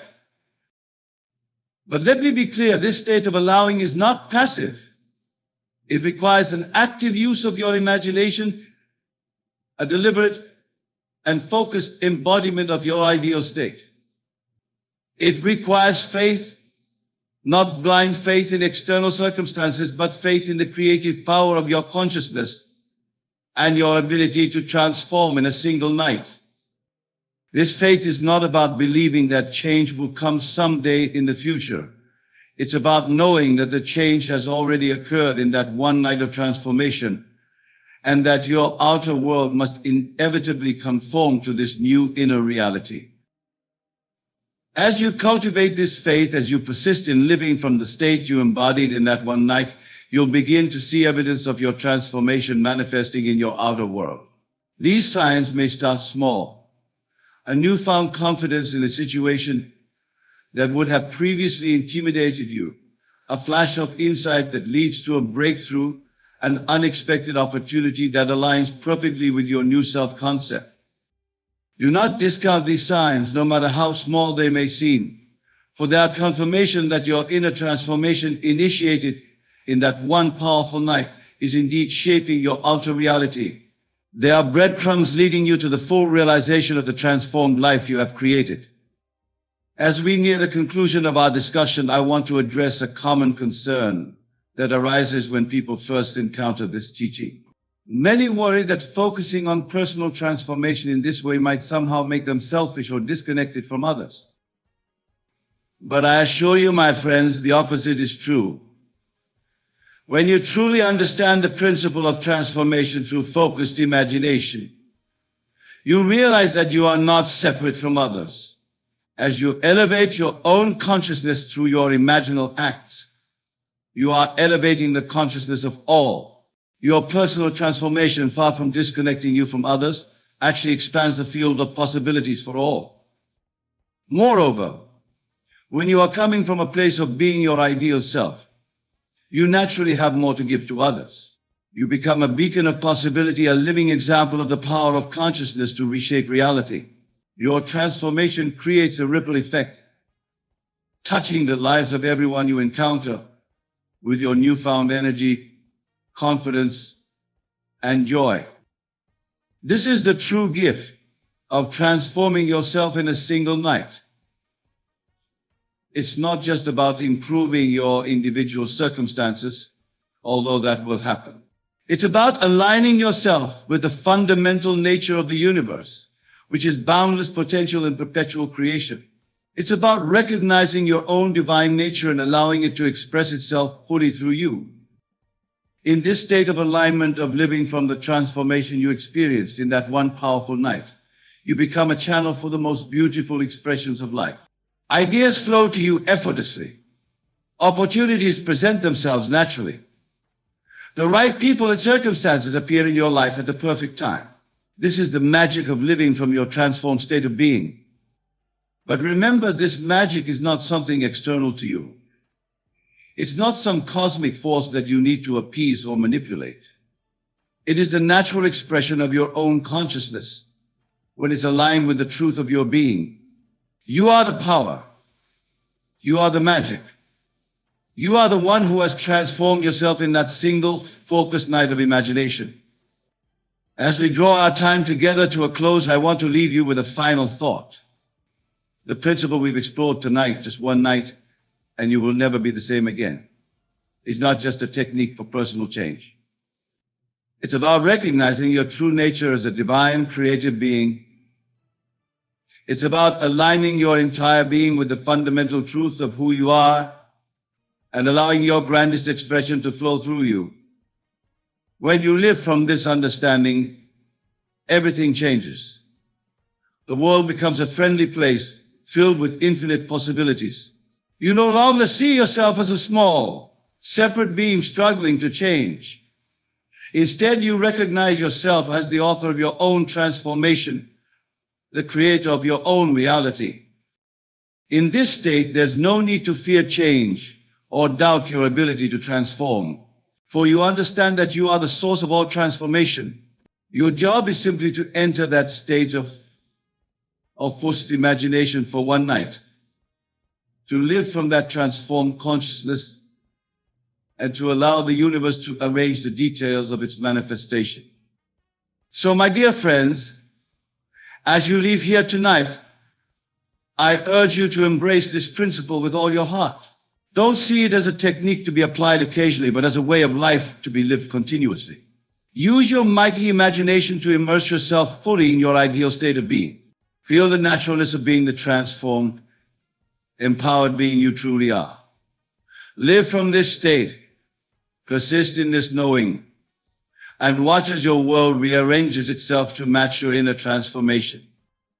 Remember, you are not a limited being struggling to change. You are the infinite consciousness, choosing to experience transformation from this particular vantage point. Your focused night of imagination is the tool through which you shape your experience. Use it wisely with the awareness of your true nature and the responsibility that comes with it. Go forth and create a transformed, fulfilling life that is your birthright, knowing that with each night spent in focused imagination of your ideal state, you are aligning more fully with the truth of your divine, limitless nature. Just one night can indeed change everything, for in that night, you remember who you truly are and set in motion the unfolding of your highest potential. Finally, I encourage you to approach this night of transformation with joy and anticipation. For you are not forcing change, but allowing your true self to emerge. You are not becoming someone new, but remembering who you have always been beneath the layers of limiting beliefs and old habits. In that one powerful night, you reclaim your divine birthright and step into the fullness of your being. And truly, after such a night, you will never be the same again. Many of you come here night after night, seeking that which you believe is outside of yourself. You seek techniques, methods, and formulas to manifest your desires. Yet I tell you, the greatest technique ever revealed to man is the technique of silence. Not a silence imposed from without, but a silence that rises from within, when the mind becomes aware of itself as the only reality. In the beginning was the Word, and the Word was with God, and the Word was God. This Logos is your own wonderful human imagination. It is the God in you that has been speaking worlds into being from the foundation of time. And this God, this divine creative power, operates most effectively in the silence of your own consciousness. When the human mind is noisy with the chatter of doubt, fear, and limitation, the voice of God, which is your own inner voice, cannot be heard. It is drowned out by the tumult of your surface thinking. But when you learn to still these outer waves of thought, to quiet the mind to its very depths, then you begin to hear that still, small voice that speaks with the authority of the universe. I tell you, God is not interested in your endless affirmations and your constant speaking. God wants you to be silent. For it is in silence that revelation comes. It is in silence that the seed of your desire takes root in the fertile soil of consciousness. It is in silence that the invisible becomes visible and the unmanifest becomes manifest. Now let me share with you a principle that has transformed countless lives, including my own. The principle is this: your consciousness is the one and only reality. Everything that now exists in your world was once only an idea in your consciousness. It had no reality outside of your awareness of it. And everything that will ever exist in your world must first be an idea, a seed planted in the rich soil of your consciousness. But here is the secret that few understand. This seed must be planted in silence. Just as a farmer does not dig up his seeds every day to see if they are growing, you must not constantly disturb your mental seeds with doubt, anxiety, and endless chatter. You must plant them in the silence of absolute faith and leave them to the perfect law that governs all creation. I have told you time and again that imagination creates reality. But tonight I wish to emphasize that imagination works most powerfully in the silence of complete acceptance. When you can be still and know, truly know, that your imagination is God, then you have discovered the secret of secrets. The Bible tells us that on the seventh day, God rested from all his work. This seventh day is not a period of time, but a state of consciousness. It is that state of silent knowing, of complete mental rest, where you no longer labor to make your desires come to pass, because you know they are already yours in the invisible realm of causation. Let me illustrate this principle with a simple example from my own experience. Many years ago, I desired to travel to Barbados to visit my family, but I had no money for the journey. Instead of fretting and struggling and talking endlessly about my problem, I entered the silence. In that silence, I constructed a scene that implied my wish was fulfilled. I imagined myself walking up the gangplank, feeling the rolled up ship's papers in my pocket, smelling the salt air, and hearing the voices of my family welcoming me home. I did not do this once and then spend my days worrying about how it would happen. No, I entered the silence night after night, dwelling in the feeling of the wish fulfilled, until that feeling became more real to me than my physical surroundings. And then, through a series of events that no one could have planned or predicted, the means to make the journey materialized in my world. But it came not through my effort or my planning, but through the effortless working of the law that operates in the silence of complete faith. You see, the outer world is nothing more than the outpicturing of your inner conversations. Your mental conversations are far more powerful than your spoken words. And in the silence of absolute conviction, these mental conversations shape the substance of your reality with an authority that no spoken word could ever possess. Now, someone might ask, but Neville, doesn't God want us to pray? And isn't prayer a form of talking to God? Yes, but true prayer is not what most people think it is. True prayer is not begging or pleading with a God outside yourself. True prayer is the feeling of gratitude and thankfulness that comes when you know your desire is already yours. It is the silence of fulfillment, not the noise of want. When Jesus said, when you pray, go into your room and shut the door and pray to your Father who is in secret, he was telling you to enter the silence of your own consciousness, to shut out the evidence of the senses, and to commune with the God within you who sees in secret and rewards you openly. This is the true meaning of prayer, not endless talking, but silent knowing. I tell you, God wants you to be silent, not just with your lips, but with your doubting mind, with your anxious heart, with your fearful emotions. For in that perfect silence, the power that created worlds finds unobstructed expression through you. The great mystics and seers of all ages have discovered this truth. They did not accomplish their mighty works through ceaseless activity or constant affirmation. They accomplished them through the power of silence, a silence so profound that in it they became one with the source of all being. And in that oneness, they discovered they could speak with the authority of God himself, and the elements of nature would obey. Now let us go deeper into this mystery of silence. There are different levels of silence, just as there are different levels of consciousness. There is the silence of the lips, which is merely the absence of speech. This is the most superficial form of silence, and by itself has little transformative power. Then there's the silence of the mind, where the constant chatter of thoughts subsides and you enter a state of mental quietude. This is a deeper form of silence and is the beginning of true meditation. But beyond this is the silence of desire, where all wanting ceases because you know that you already possess what you seek. This is the silence that Jesus spoke of when he said, "Therefore I tell you, whatever you ask in prayer, believe that you have received it, and it will be yours." This is not a silence of emptiness, but a silence filled with the absolute conviction of fulfillment. And finally, there is the silence of being, where you transcend all sense of separate selfhood and know yourself as one with the divine creative power that sustains the universe. This is the silence where miracles are born, where the impossible becomes possible, where the word becomes flesh. I want to emphasize that this silence is not a passive state. It is the most active, most powerful state you can enter. For in this silence, you are aligned with the creative forces of the cosmos. You are at the center of creation, speaking worlds into being through the silent authority of your own I am. Now, someone might say, "But Neville, the world is full of noise and distraction. How can I find this silence in the midst of my daily life?" The answer is that you must make time for silence, just as you make time for any other important activity. You must set aside periods each day when you withdraw from the world of the senses and enter the kingdom within. For some of you, this might mean rising before dawn when the world is still asleep.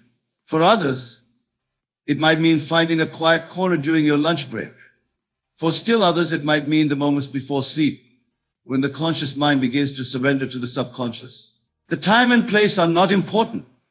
What matters is that you establish a regular practice of silence, a holy habit of entering the secret place of the Most High. But remember, the goal is not just to experience silence during these special times. The goal is to carry the silence with you throughout your day, to live from the quiet center of your being, even as you engage with the noisy world around you. This is what it means to pray without ceasing, to maintain that inner connection with the God of silence, no matter what is happening in your external environment. Let me share another principle with you, one that is intimately connected with the power of silence. The principle is this: consciousness is the only reality. Everything else, the entire world of form and phenomena, is simply consciousness objectified. Your body, your bank account, your relationships, your circumstances, all of these are states of consciousness made visible. Now, if consciousness is the only reality, and if the world is simply consciousness objectified, then it follows that the most effective way to change your conjugal world is to change your consciousness. And the most powerful way to change your consciousness is through the silence of assumption. In the silence of your own being, you can assume any state you desire. You can feel yourself to be the person you wish to be, to have the things you wish to have, to experience the circumstances you wish to experience. And if you can maintain this assumption until it takes on the tone of reality, which it will do in the silence of complete acceptance, then your outer world must reshape itself to match your inner conviction. This is not positive thinking or wishful thinking. This is the creative use of the only true causative substance in the universe, consciousness itself. This is the art of conscious assumption, which is the secret of all successful manifestation. But remember, assumption only works in silence. If you assume you are wealthy today and then spend tomorrow talking about your bills and your lack, you have nullified your assumption with the noise of contradiction. If you assume you are healthy and then continually discuss your symptoms with others, you have drowned out the silence of healing with the clamor of complaint.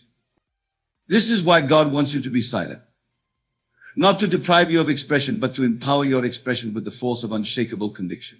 For what you proclaim in silence, in the depths of your consciousness, will always carry more creative power than what you proclaim with your lips. Now, I know some of you may be thinking, "But Neville, I have tried to be silent. I have tried to assume my wish fulfilled. And yet nothing has changed in my world." To you, I say, check your silence. Is it truly the silence of knowing, or is it merely the silence of hoping?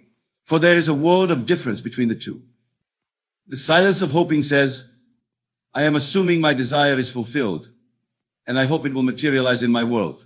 This is not true silence, for it contains within it the noise of doubt and uncertainty. The silence of knowing says, I am what I have assumed myself to be, and the outer world has no choice but to reflect my assumption. This is the silence that moves mountains. Remember the words of Job, you will decree a thing, and it will be established unto you. But this decree is not made with the lips or even with the conscious mind. It is made in the silence of complete acceptance, where your wish is fulfilled not as a future possibility, but as a present fact. Let me tell you a story that illustrates this principle. A woman came to me some years ago in dire financial straits. She had lost her job, her savings were depleted, and she faced eviction from her apartment. She had tried everything, applying for jobs, borrowing from friends, even praying in the conventional sense, but nothing had worked. I told her, the solution to your problem is silence. Not the silence of inaction, but the silence of absolute knowing. I instructed her to construct a scene that would imply her financial problems were solved. In her case, it was a scene where she was telling a friend how wonderfully things had turned around, how she now had more than enough money to meet all her needs. I told her to enter this scene each night as she fell asleep, to feel its reality, to hear the words coming from her own lips, to see the joy on her friend's face.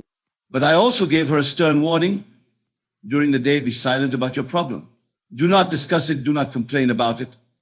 Do not even think about it if you can help it. Maintain the silence of one who knows their prayer is already answered. She followed this advice faithfully, and within 2 weeks, she received an unexpected check in the mail, a tax refund she had forgotten about, plus interest, which was almost exactly the amount she needed to stabilize her situation. Shortly thereafter, she was offered a job that paid significantly more than the one she had lost. When she came back to tell me what had happened, I reminded her, it was not your action that created this change. It was your silence, the silence of one who knows the law and trusts it completely. This story is not unique. I could tell you hundreds like it from my own experience and from the experiences of those who have applied this principle of silence. The law works with mathematical precision when it is not interfered with by the noise of doubt and contradiction. Now let us explore another aspect of this power of silence. The Bible tells us that in the beginning, God created the heavens and the earth. The earth was without form and void, and darkness was over the face of the deep. And the Spirit of God was hovering over the face of the waters. And God said, let there be light, and there was light. Notice the sequence here. Before God spoke the creative word, there was formlessness, void, and darkness. This represents the silence that precedes all creation. It is the still point, the zero state, the empty canvas upon which the divine artist paints the masterpiece of manifestation. In your own life, before you can speak your word with power, before you can effectively assume the state of your wish fulfilled, you must enter this same silence. You must become empty of all preconceptions, free of all anxiety about results, void of all attachment to methods and means. Only in this silence can the Spirit of God, your own wonderful human imagination, hover over the waters of your consciousness and bring forth the light of new creation. This is why meditation, contemplation, and all forms of mental stillness have been practiced by the wise throughout the ages. They understood that silence is not just the absence of noise, but the presence of unlimited potential. They knew that in silence, the finite mind makes contact with the infinite mind, and in that contact, all things become possible. I tell you, God wants you to be silent, because it is only in silence that you can hear the voice of God. And the voice of God is not some external authority telling you what to do. The voice of God is the still small voice within you that says, I am. It is the voice of your own divine identity, your own unconditioned awareness, speaking with the authority of the universe itself. When you say, I am, and really feel the depth and power of those words, you are speaking as God. For I am is the name of God, the only name by which the absolute reveals itself in the relative world. And when you add to I am any quality, characteristic, or condition, you are determining the form that the formless will take in your experience. If you say, I am poor, or I am sick, or I am unlucky, you are using the creative power of God to manifest those very conditions in your life. But if you say, I am wealthy, or I am healthy, or I am blessed, and say it in the silence of absolute conviction, you are using the same power to manifest very different conditions. But here is a subtle point that many miss. The most powerful use of I am comes not in constant affirmation, but in the silence of simply being. When you can be still and know that I am is God, when you can rest in the pure awareness of your own existence without qualification or limitation, you have discovered the creative center of the universe within yourself. From this center, you can speak worlds into being, not with the noise of many words, but with the silence of pure consciousness. For the word that creates is not the word of human language, but the wordless word of divine intention, held steady in the silence of unwavering faith. Now let us discuss a practical application of this principle of silence. Many of you come to me with specific desires for wealth, for health, for love, for success in your chosen field. And you want techniques, methods, specific steps to follow. While I have given many such techniques over the years, tonight I wish to give you the master technique, the one from which all others derive their power.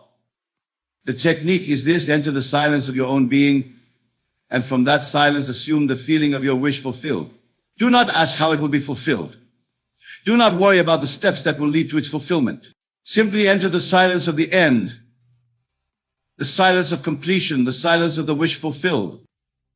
If you desire wealth, enter the silence of being wealthy. Feel the ease, the freedom, the generosity that wealth would give you. See the world through the eyes of one who is abundantly supplied in all ways. Touch the objects that wealth would enable you to touch. Hear the words that wealth would enable you to hear. Become in consciousness the wealthy individual you desire to be. But if this is crucial, do this in silence. Do not brag about your imaginal wealth. Do not tell others about the techniques you are practicing. Do not anxiously look for signs that it is working. Simply live from the silent conviction that you are now what you have imagined yourself to be, and let the outer world reshape itself accordingly. The same principle applies to any other desire. If you seek perfect health, enter the silence of being perfectly healthy. If you long for a loving relationship, enter the silence of being deeply loved. If you aspire to professional success, enter the silence of having already achieved it. In each case, the key is the same: the silence of absolute assumption. This silence must be maintained not just during your specific periods of meditation or imagination, but as much as possible throughout your day. This does not mean you cannot speak or interact with others. It means that in your heart, in the core of your being, you maintain the silent knowing that your desire is already fulfilled. When others speak to you of their problems, listen with compassion, but do not inwardly accept their limitations as your own. When circumstances seem to contradict your assumption, observe them, but do not inwardly grant them the power to shake your conviction. When doubts arise in your own mind, acknowledge them, but do not let them disturb the deeper silence of your unwavering faith.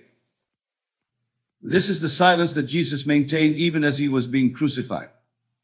This is the silence that allowed him to say, "Forgive them, for they know not what they do." He did not see death as real because in the silence of his own being, he knew himself to be eternal life. And because he maintained this silence even in the face of apparent destruction, he was able to demonstrate the resurrection that is the birthright of every child of God. You too can achieve what the world would call miracles if you will only learn to be silent in the way I have described. For miracles are not violations of natural law, but the operation of a higher law, the law of consciousness, which supersedes all lesser laws when it is applied in silence and faith. Now, I know that for many of you, maintaining this silence is difficult. The world is full of evidence that seems to contradict your assumptions, your own senses, your own memory, your own habitual thinking. All seem to argue against the reality of your imagined state. This is why the practice of silence must be cultivated, developed, strengthened through regular use. Start with small things. Assume a state that is not too far removed from your present experience and practice maintaining the silence of that assumption until it manifests. As your confidence grows, as your understanding of the law deepens, you can apply the same principle to larger, more significant changes. But always remember, the power is not in the size of your desire, but in the depth of your silence. A small desire assumed in perfect silence will manifest more quickly and more perfectly than a large desire held with doubt and anxiety. Master the art of silence with the little things, and the big things will take care of themselves. Let me emphasize another aspect of this silence that is often overlooked. The silence I am speaking of is not a passive, inactive state. It is not about doing nothing in the outer world. You should continue to take the actions that your position in life requires. If you have a job, perform it to the best of your ability. If you have responsibilities, fulfill them conscientiously. If opportunities present themselves, explore them with enthusiasm. The silence is in your consciousness, in your inner conviction, in your mental and emotional attitude toward yourself and your world. It is perfectly possible, indeed, it is essential to combine outer activity with inner silence. This is what Jesus meant when he advised us to render unto Caesar the things that are Caesar's, and unto God the things that are God's. Caesar represents the world of effects, the outer realm of form and circumstance. God represents the world of causes, the inner realm of consciousness and imagination. By maintaining silence in the realm of causes, by knowing without doubt or contradiction that you are what you have imagined yourself to be, you imbue your actions in the realm of effects with transformative power. This is why two people can perform exactly the same actions and get completely different results. One acts from the noise of anxiety and limitation, while the other acts from the silence of confidence and fulfillment. Though their outer movements may be identical, the consciousness behind those movements is worlds apart, and the results reflect this difference. Now, someone might ask, but Neville, if God wants me to be silent, why do you speak? Why do you give lectures and write books? Isn't this a contradiction? The answer is that my speaking comes from silence. It is not the noise of personal opinion or intellectual speculation. It is the overflow of that deeper silence where I know myself to be one with the divine creative power. And I speak not to convince you through argument, but to awaken in you the memory of what you already know in the silence of your own being. For you see, you are God, not in some abstract metaphorical sense, but in the most literal, most immediate way possible. The I am consciousness that reads these words right now is the same I am that spoke light into existence at the dawn of creation. It is the same I am that parted the Red Sea, that stopped the sun in Gibeon, that raised the dead and healed the sick through the body of Jesus. The only difference between you and these manifestations of divine power is that they knew their true identity in the silence of absolute conviction, while you have forgotten yours in the noise of sensory evidence and social conditioning. My purpose in speaking is not to give you something you lack, but to remind you of something you already possess, the power of silence, the power of I am, the power of God himself expressing through your own wonderful human imagination. When you truly grasp this truth, not intellectually, but in the silence of your own being, you will understand why God wants you to be silent. It is not to diminish your expression, but to ensure that when you do express, you do so with the authority of one who knows they are speaking as God. For only words born in silence carry the power to create worlds. Let me share one more principle with you before we conclude tonight's discussion. The principle is this: the state of consciousness from which you view the world determines what you see and experience in the world. If you view the world from a state of lack, you will see evidence of lack everywhere. If you view it from a state of abundance, you will see evidence of abundance everywhere. The world itself does not change, but your perception of it, and consequently your experience of it, changes completely. This is why it is so important to enter the silence of the wish fulfilled. For in that silence you have your world not as it appears to be, but as it must become to match a new state of consciousness. And since consciousness is the only reality, the world has no choice but to rearrange itself to reflect your silent assumption. Remember the words of William Blake: if the doors of perception were cleansed, everything would appear to man as it is, infinite. The silence I am speaking of cleanses the doors of perception. It removes the dust and grime of leaking beliefs, fearful projections, and past disappointments, allowing you to see the infinite potential that has always been there. In this cleansed perception, you recognize that nothing is impossible, nothing is fixed or final, nothing is beyond the reach of your silent assumption. You see that the entire universe is fluid, responsive, alive with the same consciousness that beats in your own heart and thinks in your own mind. And in this recognition, you are free to create, free to express, free to become whatever you can conceive and believe in the silence of your own being. So tonight, I urge you to practice the power of silence, not as a technique to get things, but as a way of being that naturally attracts and creates the life you desire. Enter the silence of your own consciousness. And from that silence, assume a feeling of your wish fulfilled. Maintain this assumption not through constant effort or ceaseless affirmation, but through the quiet confidence of one who knows the law and trusts it implicitly. God wants you to be silent because in silence you are most like God. In silence you create as God creates, not through labor and struggle, but through the effortless expression of your own divine nature. In silence you discover that you are not a helpless creature in a vast, indifferent universe, but the very source and substance of that universe, expressing itself in human form for the joy of creation. So be still and know that I am is God. Be silent and let the power that created worlds work through you to create the life you have imagined. For in the perfect silence of absolute assumption, all things are possible, and the word becomes flesh before your very eyes. Remember, in quietness and in confidence shall be your strength. Not in noise, not in many words, not in ceaseless activity, but in the profound silence of knowing, really knowing that you are what you have imagined yourself to be. This is the secret of secrets, the mystery of mysteries, the power of powers. And now as you leave here tonight and return to your daily lives, carry this silence with you. Let it be your constant companion, your trusted guide, your unshakable foundation. For the one who has discovered the power of silence has discovered the power that moves worlds, the power that transforms lives, the power that turns the word into flesh and dwells among us. The power of silence is the power of God Himself, expressing through your own wonderful human imagination. Use it wisely, use it lovingly, use it confidently. And watch as the invisible becomes visible and the impossible becomes possible in ways that no one, including yourself, could ever have planned or predicted. For this is the promise of the ages, the testimony of the prophets, the secret taught by Jesus to His closest disciples. The kingdom of God is within you.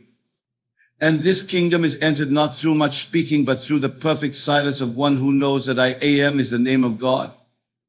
And that this I am is your own true identity now and forever. Thank you, and good night. To completely reshape your world and your experience of life, consider for a moment your current state.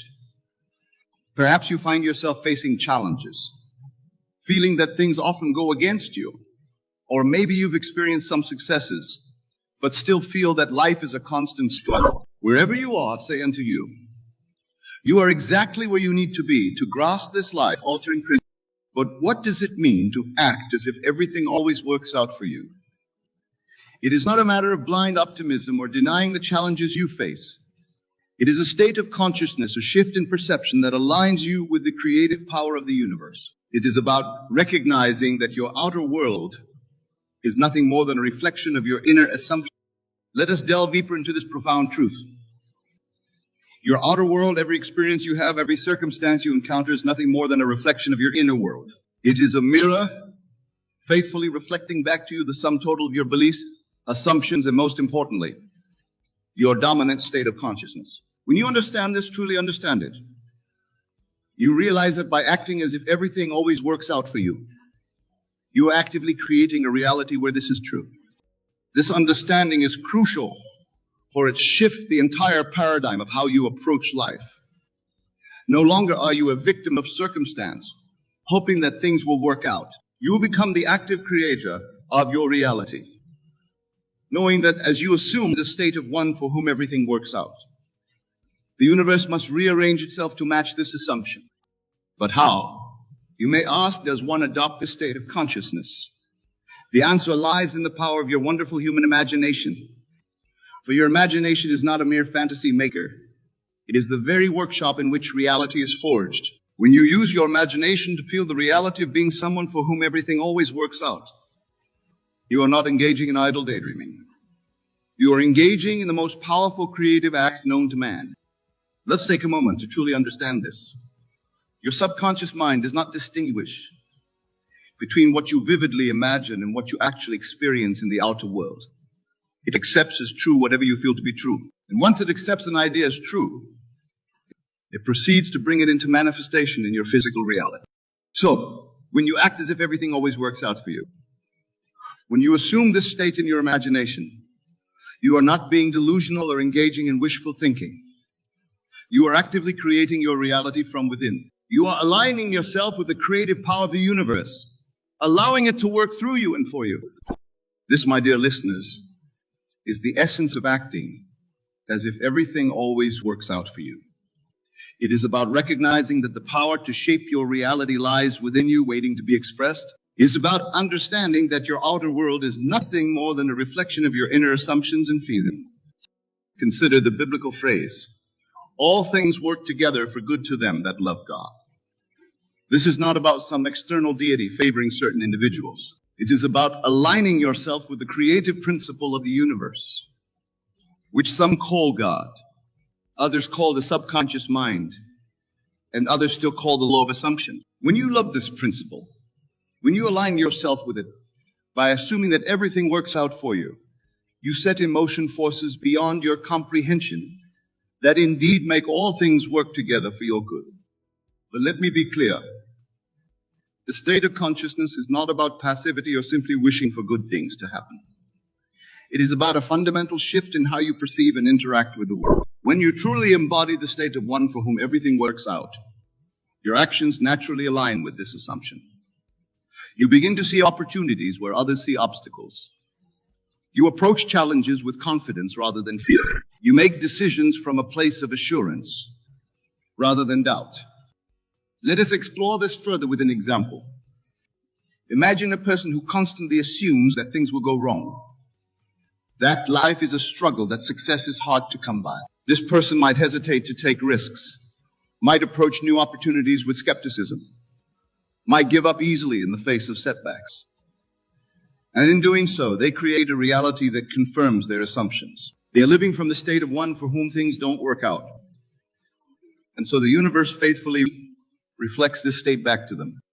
Now imagine this same person shifting their approach. Instead of assuming struggle and failure, they begin to act as if everything always works out for them. They feel the confidence, the ease, the assurance of someone who knows that no matter what happens, it will ultimately be for their good. They live each day from this feeling, carrying themselves with the certainty of someone for whom life always unfolds in the best possible way. In this state, they approach life differently. They see setbacks as temporary and ultimately beneficial. They view challenges as opportunities for growth. They make decisions boldly, trusting that things will work out. And in doing so, they begin to create a reality that matches this new assumption. They allow a life of ease and success to flow into their experience, drawn by the power of their new dominant state. This principle applies to every aspect of your life. Whether you're dealing with relationships, career, health, or any other area, the key is to first assume the state of one for whom everything works out in that area.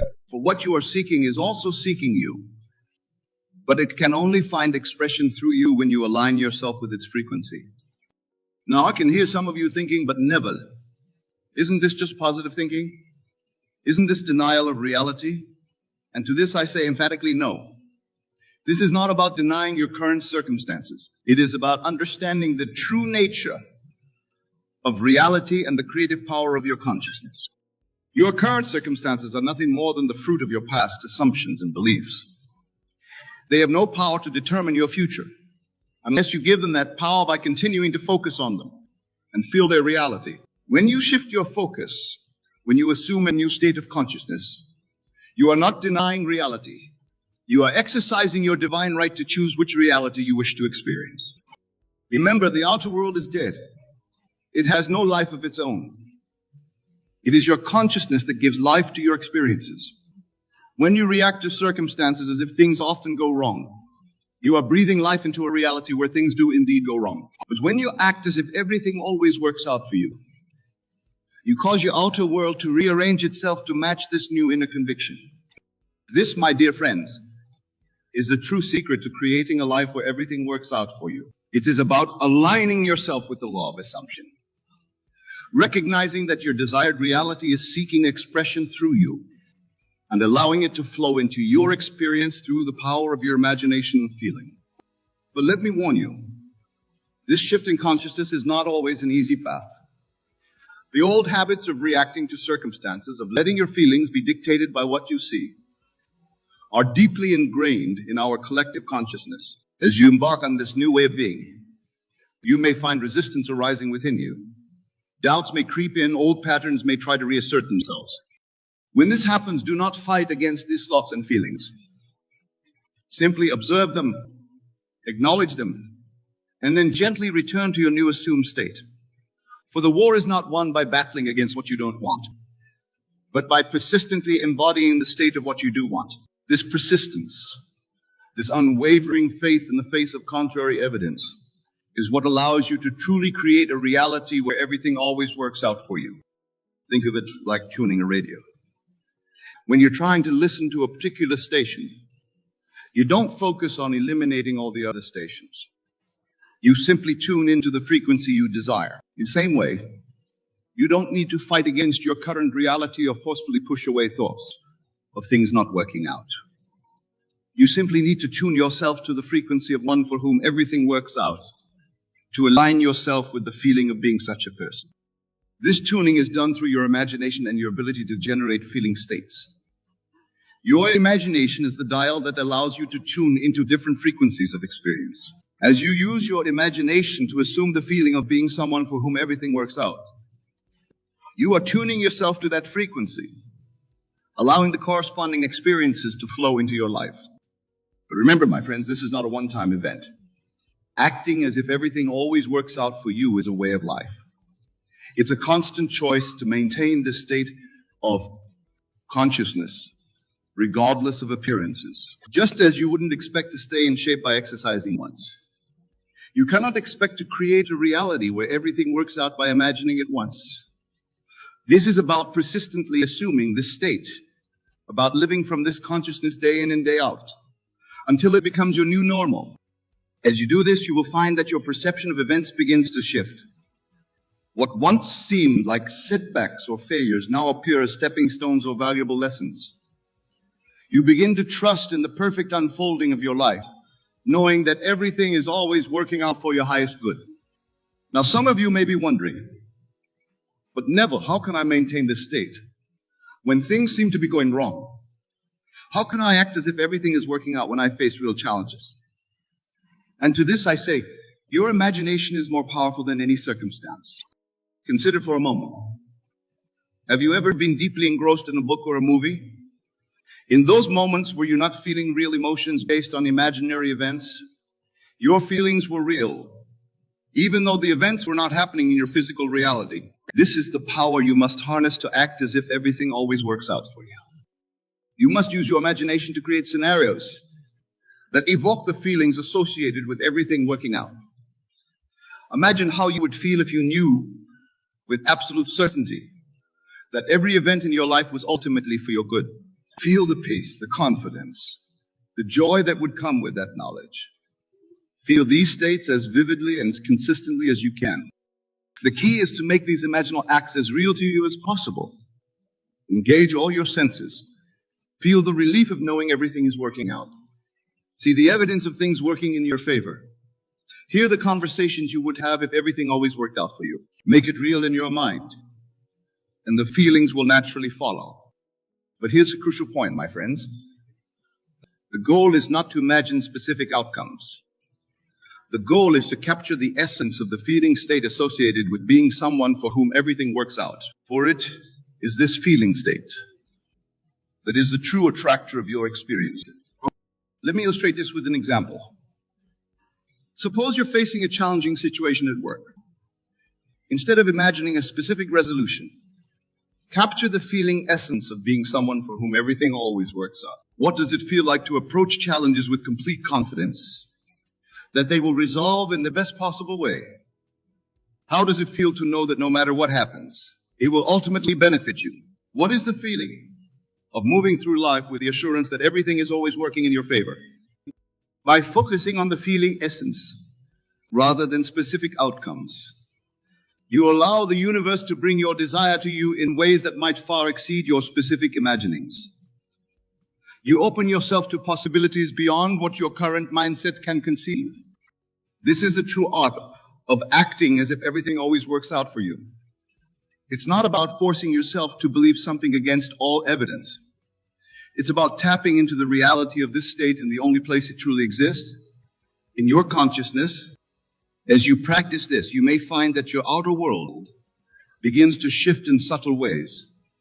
Perhaps opportunities you never noticed before suddenly seem to appear, or challenges resolve themselves in unexpected ways, or you find yourself feeling more at peace and confident regardless of external circumstances. These are all signs that your inner shift is creating ripples in your outer reality. Don't discount these small changes. Celebrate them. See them as confirmation that the law is working, that your assumption is taking root. But don't become attached to them or anxiously look for them. Simply acknowledge them with gratitude and continue to live from your assumed state of being someone for whom everything always works out. As you persist in this practice, larger changes will begin to manifest. You may find yourself naturally attracting favorable circumstances. You may notice that even seemingly negative events end up working out in your favor. And as you continue to act from this state of consciousness, you'll discover that life becomes an exciting adventure, full of wonderful surprises and perfect unfoldings. But remember, the outer manifestation is not the goal. The goal is the state of consciousness from which the perfect unfolding of your life naturally flows. This is a crucial point, my friends. When you're truly acting as if everything always works out for you, when you're fully embodying this state, you no longer need external circumstances to confirm your assumption.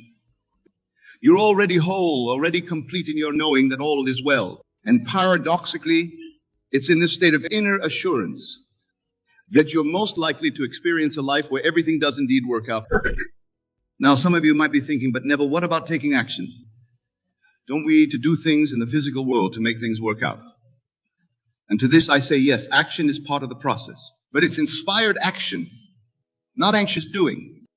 When you're living from the state of one, for whom everything works out, ideas and opportunities will naturally present themselves to you. You'll feel inspired to take certain actions, to move in certain directions. These actions won't feel like struggle or effort. They'll feel natural, joyful, almost effortless. This is the difference between making things happen and allowing them to happen. When you're trying to force outcomes, actions feel stressful, born out of fear and doubt. When you're acting as if everything always works out, actions flow naturally from your assumed state, guided by an inner wisdom that knows exactly how to bring about the best possible outcomes. Consider the example of a river. A river doesn't strain to reach the ocean. It doesn't force its way through obstacles. It simply flows, naturally finding the path of least resistance. You, my dear listeners, are no different.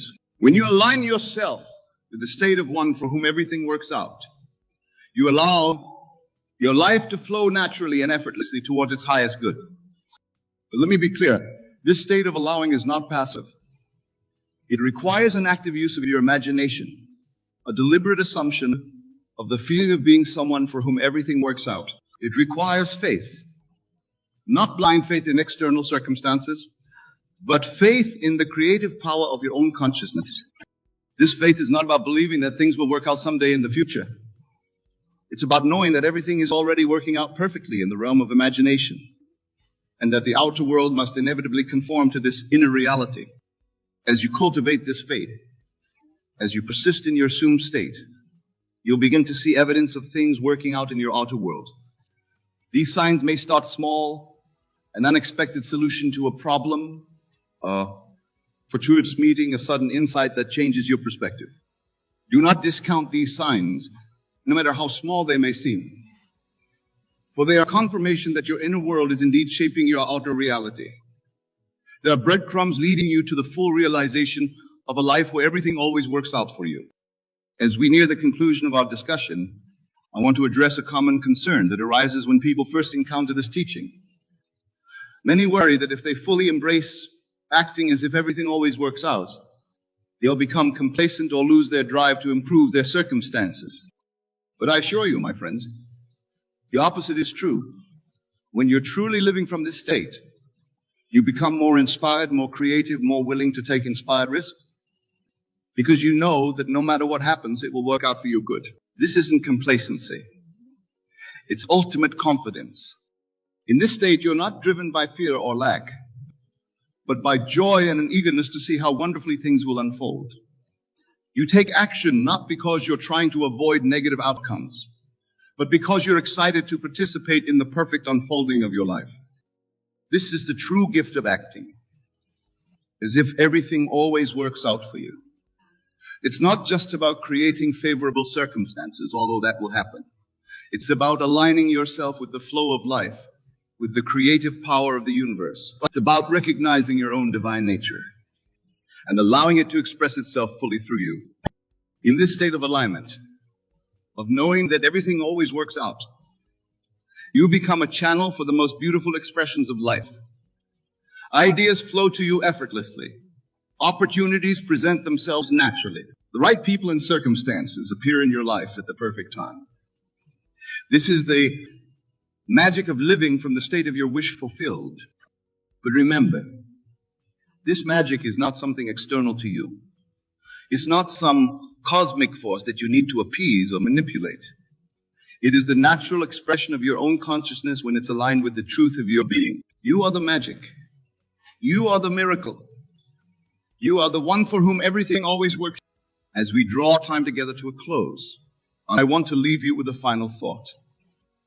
The principle we've explored tonight, act as if everything always works out for you, is not just a technique for creating better circumstances. It's about recognizing your true nature as a divine, creative being. It's about aligning yourself with the fundamental laws of the universe and allowing your grandest expression of life to flow through you.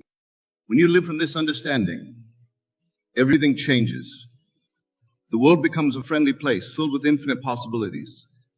You no longer see yourself as a small, separate being struggling against external forces. Instead, you recognize yourself as the creator of your reality, the author of your own perfect unfolding. In this state, there's no need to fear or worry, for you understand that everything, absolutely everything, is always working out for your highest good. Your job is simply to assume this state, to live from this consciousness, and to allow the universe to take care of the details. So, my dear friends, as you leave here tonight, I urge you to embrace this principle with all your heart. Don't see it as a technique to be applied occasionally, but as a way of life to be lived continuously. Use your mighty imagination to assume the state of one for whom everything always works out. Feel the naturalness of being such a person. Live from this state, persist in this assumption, and watch as your world rearranges itself to match your inner vision. Remember, you're not a helpless being pushed around by external circumstances. You are the operant power in your world. Your consciousness is the one and only reality.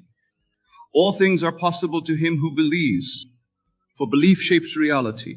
In your journey of acting as if everything always works out for you, this belief becomes your guiding light, leading you unerringly to the realization of your perfect life. Go forth from here with this knowledge. Apply it in your life. Test it, prove it to yourself. For in doing so, you'll discover the truth of who you really are. You'll tap into the limitless power that has always been within you, and you'll experience the joy, the freedom, the fulfillment that comes from living in alignment with the laws of creation. The world is waiting for you, my friends, not as a place of struggle or uncertainty, but as a playground of perfect unfoldment. It's waiting for you to recognize your true power, to step into your divine nature, to become the person who knows with absolute certainty that everything always works out. So start now. Feel the reality of being someone for whom everything always works out. Let this feeling permeate every aspect of your being. For in truth, you are already that person. You are already living in a reality where everything works out perfectly. All you need to do is open your heart, embrace this truth, and allow it to express itself more fully in your experience. Remember, the kingdom of heaven is within you. The perfect unfoldment of your life is within you. You are the miracle you've been waiting for. Embrace this truth, live from it, and watch as your world transforms before your eyes. Acting as if everything always works out for you is not a state of blind optimism, but a state of alignment with the fundamental truth of your being. Go forth now, my dear friends, and apply this principle in your lives. Act as if everything always works out for you. Feel the reality of this truth now, before any external evidence appears. Live from that state. Persist in that assumption, and watch as the world rearranges itself to match your inner knowing.